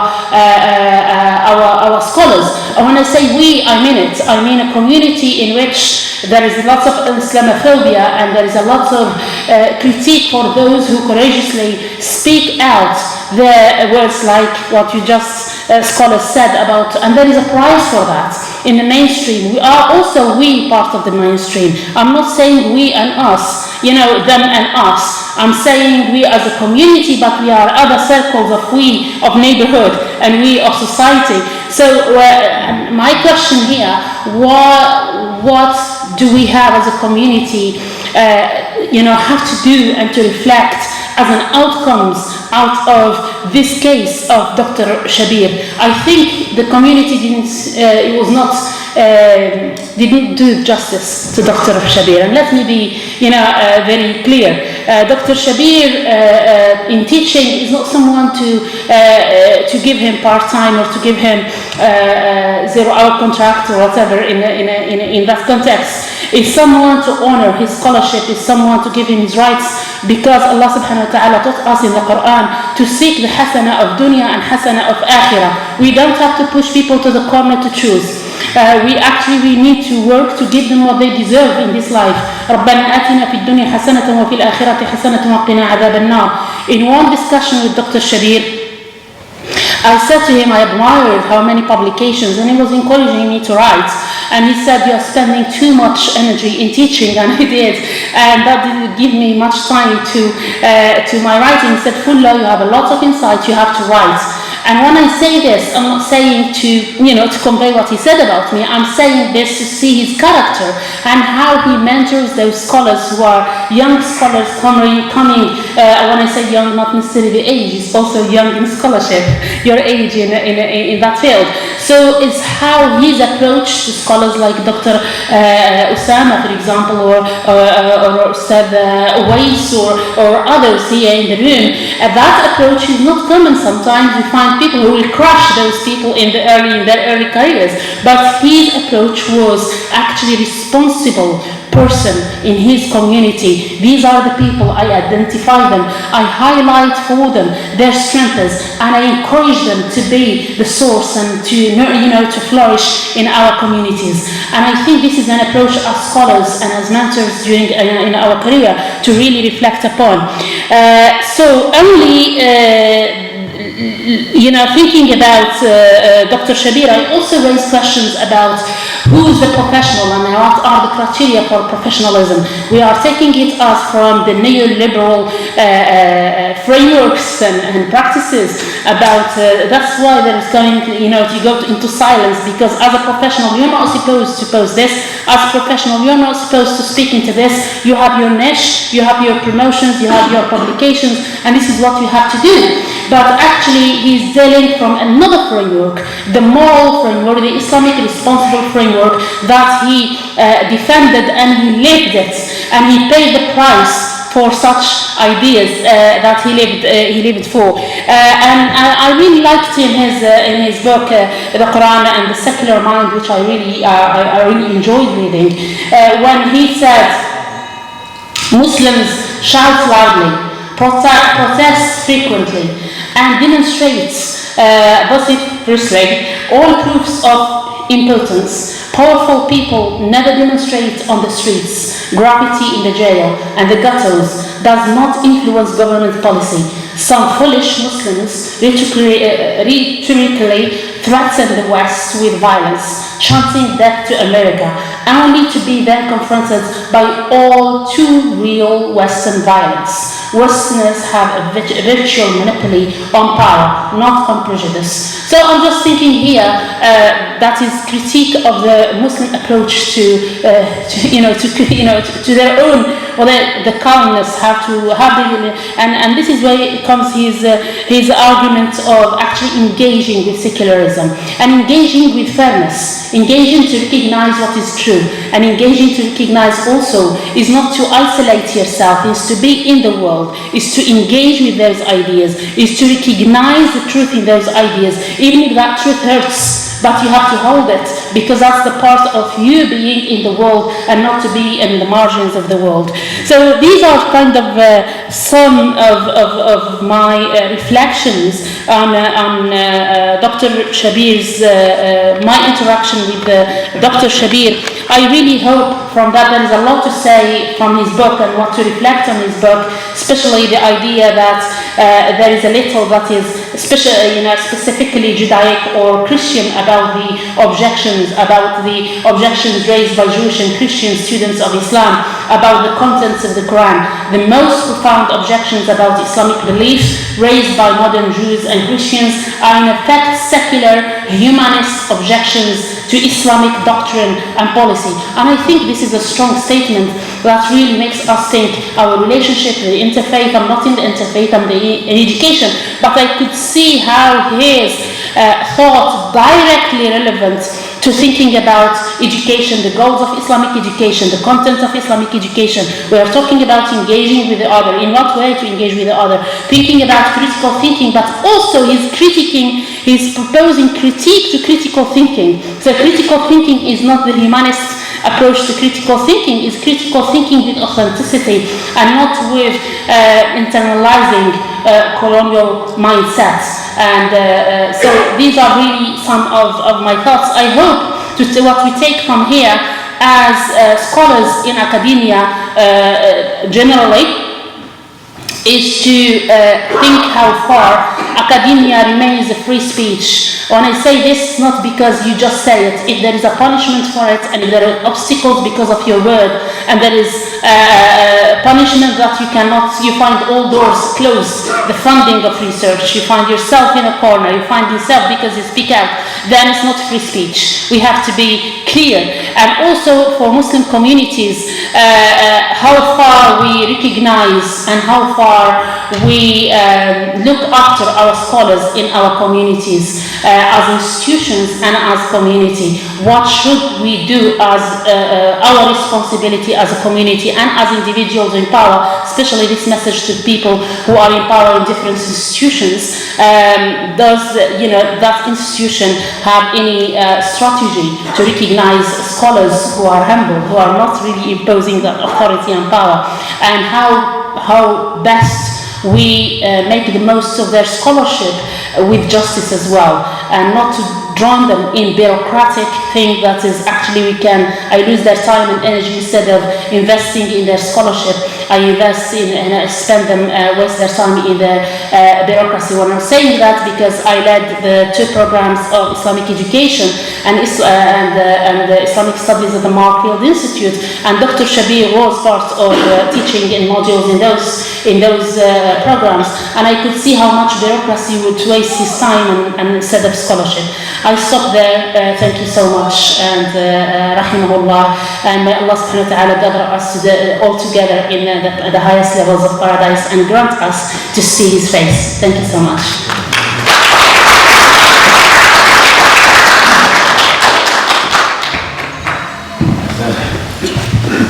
Thank you, Dr. Lahma, for your insights and your impassioned opinions on your time with Dr. Akhtar. Ladies and gentlemen, thank you again for coming out this afternoon, for your support in what has been an important event. I'd like to now invite our final contributor and final guest speaker for this afternoon, Brother Muhammad Jalal, who is a political thinker, writer and educator, someone who regularly delivers courses for young Muslims around exploring their thoughts on Islam and liberalism, and is the founder and host of the Thinking Muslim podcast. So to wrap up our conference today, please welcome Brother Muhammad Jalal.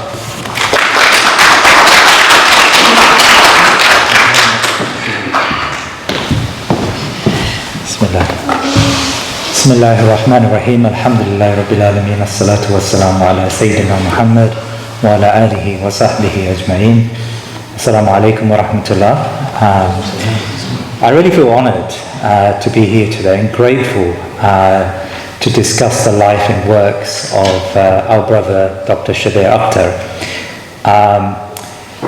On my way here I was thinking about how to describe Shabbir, like what words would describe this man, this phenomenon, this force of nature. And I came up with the following. I think Shabbir was courageous, and I've heard that now from a number of our speakers. He was strident, gracious, extremely gracious in his language, his tone, in the way he interacted with you. He was humble, articulate, personable, Shabbir could be ruthless with the truth. Ruthless with the truth. And I will give you some examples a bit later on. When he critiqued my podcast, a man of justice, he believed in justice, and justice was at the heart of his worldview, I believe. He was not a superficial man, not a hollow man. I noticed that with him. Not a superficial man, but at the same time was able to reach every person he communicated with. He was able to connect with them. He was able to make them feel at ease in his presence. In a way, I think we did not really deserve Shabbir. I suspect all of us, not out of any malice, but all of us took a lot from him, but gave very little back. And that's partly because Shabbir did not ask for much. He was the sort of person who just wanted your company and wanted to communicate with you and wanted to help you and advise you and mentor you. Selfless is probably a word that describes at least my relationship with Shabbir. Now, I can't profess to know Shabbir very well. I mean, I met Shabbir 20 years ago when I was somewhat younger, and I remember it was he was introduced to me by a mutual friend, Shakil, and we were at a gathering in East Ham. We were at someone's house in East Ham, and Shabbir came along, and my friend, who was a very close friend to Shabbir, is a sort of the earth type of guy. I mean, he's not an academic or a philosopher or anything like that. But Shabbir just loved his company, really loved his company. They would talk philosophy, and you never really got the feeling that there was an asymmetric relationship there. I mean, this was a guy from East Ham. He's from Walthamstow. It's probably worse. I'm from Walthamstow as well. From Walthamstow. You didn't get the impression that Shabbir felt, because he hadn't gone through the academic training that Shabbir had gone through, that somehow he was beneath him. Actually, remembering that conversation, I was relatively young, and for a long period of that stretch of that conversation, Shabbir was just asking me my thoughts about things. What do you think about this? What do you think about X? What do you think about that? Whatever was current at the time, whatever was going through his mind, he was just asking, inquiring, and I was giving him my half-baked answers, and it was clear to me that Shabbir was extremely gracious in entertaining this upstart kid, quite frankly, who knew nothing about the world. And Shabbir was, very... And I actually didn't really understand who I was sitting with, because he just came across as such a down-to-earth person. It was only afterwards my friend Shakir said, well, this guy, he's, trained in philosophy, he's an academic from Cambridge University, and it just struck me how humble this man was. His humility, I think, was contagious. And in a way, I look back at that meeting, and in many ways, I learned a lot from Shabbir, just by the way he interacted with me. I think I took a lot of that away with me. The idea that you can be someone of such high intellectual caliber, which Shabbir evidently was, yet you could engage with anyone and make them feel at ease. And I think that was a life lesson I think he gave me. And in a sense, I think all of you in some way describe this. Shabbir was a mentor to many of us in the way that he interacted with us and in his mannerisms. Now, many years later, I re-engaged with Shabbir when I wanted to invite him back onto my podcast. So I was looking back earlier today and yesterday, I was looking back at my WhatsApp messages with Shabbir, because Shabbir loves sending voice notes. I'm not a voice note person, right? But Shabbir introduced me to the world of voice notes, because he would send me a voice note, one after the other. And it will be on various subjects. You could be talking, one voice note is something quite deeply philosophical, and then another, voice note is on mangoes or something. It's sort of a wide array of interest that he had. We were trying to arrange really an interview, and I asked Shabbir to come on my show, and he got ill. You know, I think we all know that the last few years post-COVID, Shabbir suffered from a lot of illness. I think he had a cataract problem, and of course he was becoming far more frail, and he had to move from place to place. So there are all sorts of things going on in his life. But again, when you were interacting with Shabbir, those things were incidental to the conversation. They were in the background. He would mention them. Oh, I really can't come on your show. Maybe in January I can come because I've got this operation coming up, or I've got this ailment and I haven't quite recovered, and I haven't quite recovered from COVID. But very quickly the conversation would go back to what I was interested in, what we were engaged in at that moment in time.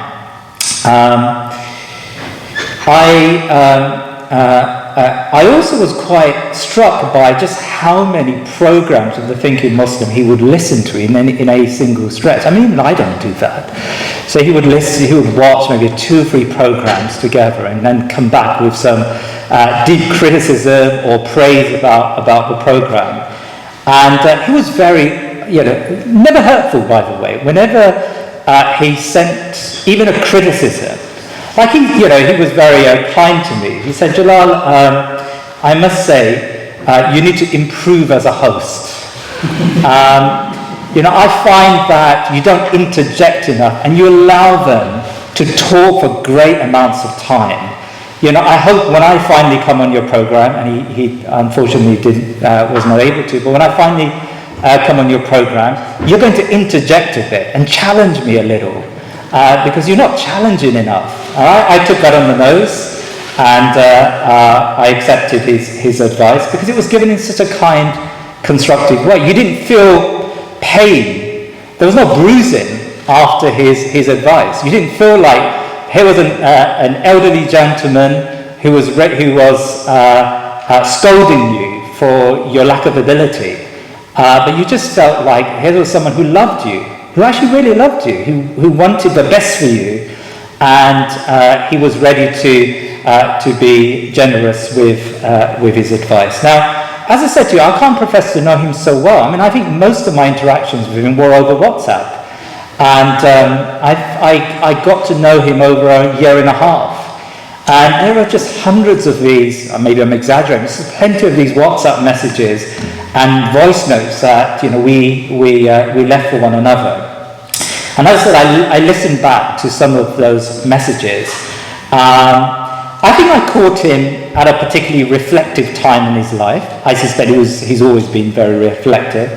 I found him irreverent, caustic at times, good-humoured. He would always, as I said, punctuate a meaningful conversation with some choice humour, and I may mention a few as I was trying to note down the messages he sent to me. I may mention a few in a bit. And you could tell that he was really invested in our relationship. Like really invested, and I unfortunately, as I think someone mentioned earlier, I wouldn't get back to him very quickly sometimes, and he would, send me a message, Jalal, what's happened to you? Why haven't you responded to me? Why haven't you engaged with me for a couple of weeks, right? Because he was invested. He was invested in that relationship and wanted that engagement. Let me give you a few, just end with some of his statements from his own self. I did feel, and I think as one of our speakers mentioned, I think he was really frustrated that his book, Islam as a Political Religion, The Future of an Imperial Faith, that it was never really reviewed. I think he mentioned that on many occasions.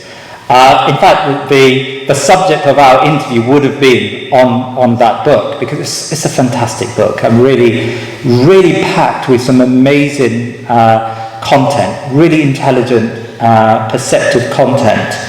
And I remember he once said to me, look, I've written 3 books on poetry, and all of them have been widely reviewed, but no one wants to review Islam as an imperial faith. Quite evidently why. We know why was his remark. Now, present company excluded, but he wasn't particularly praising of university academics. I'm going to give you a quote here. This is from Shabbir, not from myself. Ulama and academics are a waste of time. If you want knowledge, you have to go to the prisons, or you have to go to the world of journalism, possibly. Real ideas are not produced on university campuses anymore. Then he ends with a really fantastic statement. Really, I spent the next few days just thinking about this statement. He said, thankfully, the prophets were not university professors. They were shepherds. And there's a reason behind why they were shepherds. And, it's just profound. You listen to it and you spend the next few days thinking about the gravity of his statement. I think he had a problem with the way in which some academics and some ulama interacted with ordinary people. And, he left some quite frustrating messages about what he felt was, sometimes an arrogance that existed in this world. He once contacted me, and I think he contacted Paul as well, he wanted to get rid of his books. He had possibly a large collection of books that he had amassed. And this is, I think, a few months prior to his passing, rahmatullah alayh. And he asked me, look, can you flog them for me? Can you sell them for me? So I asked him to make a list. And I said, well, why do you want to sell your books? I mean, I'm sure you've collected these books over a number of years. Books are quite important to me. Why do you want to sell them? And he said, look, I wish I was living in an age where I could just put my choice collection of books together and load them onto a donkey. I don't need many books. I feel burdened by these books. I don't need these books on my bookshelf to be counted as an intellectual or as a thinker. I just have a few books that I very much cherish. And I would like to be of an age where I could put them on a donkey or a horse and just move on. I think Shabbir was really an original thinker, really someone who thought about things beyond, and that's what I really valued in our conversations, in our relationship. I remember he once said to me that, in fact, I had a conversation with him, that's right, about Locke and Hobbes.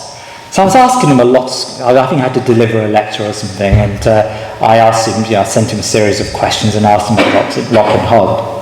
And I was trying to this is what I think Locke meant by this, this is what I think Hobbes meant by this. And, Shabbir responded by saying, I think you've got this covered. Look, I'm a simple Punjabi man. And at this stage in life, I just want to eat kebabs. So, you continue with that, you've got it covered. And I just felt reassured by that statement. Shabbir was very reflective about where he was in this world and his position in relation to the akhirah.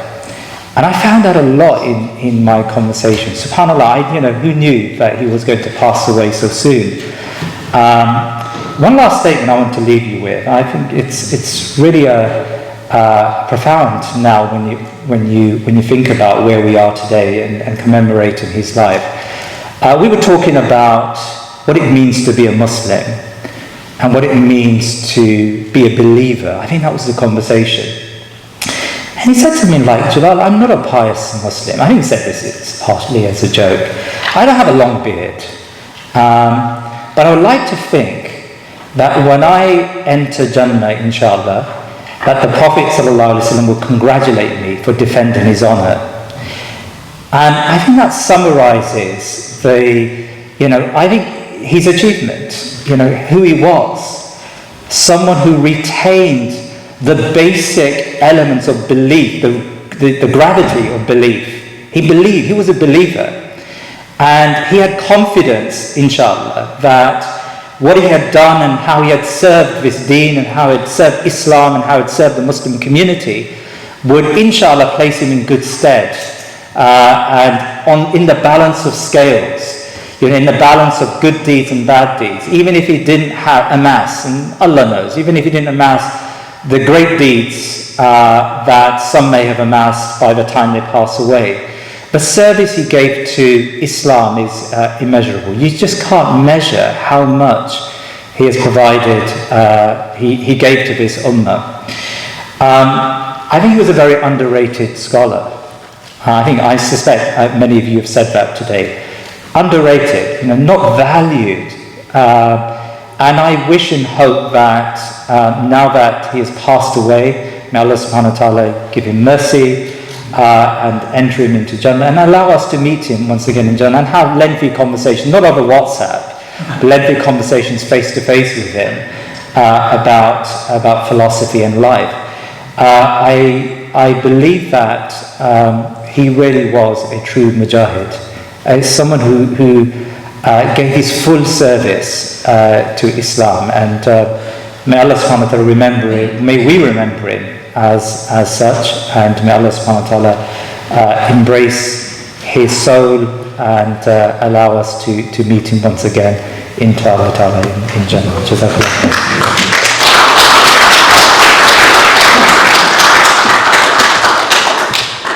Jazakumullah khair to Brother Muhammad and to everyone for your wonderful, insightful, passionate, memorable reflections and encounters with the great Dr. Shabbir Akhtar. I'm just going to take a few moments to close today's session and today's conference before we all head off home and indulge in some of those Saturday night kebabs that Muhammad referred to so eloquently. I never met Dr. Shabbir, and I did not know of him, and I feel a bit embarrassed by saying that, because by listening to all of you, I felt I should have known him. And why did I not encounter this personality in the teachings or in the mosques or whatever?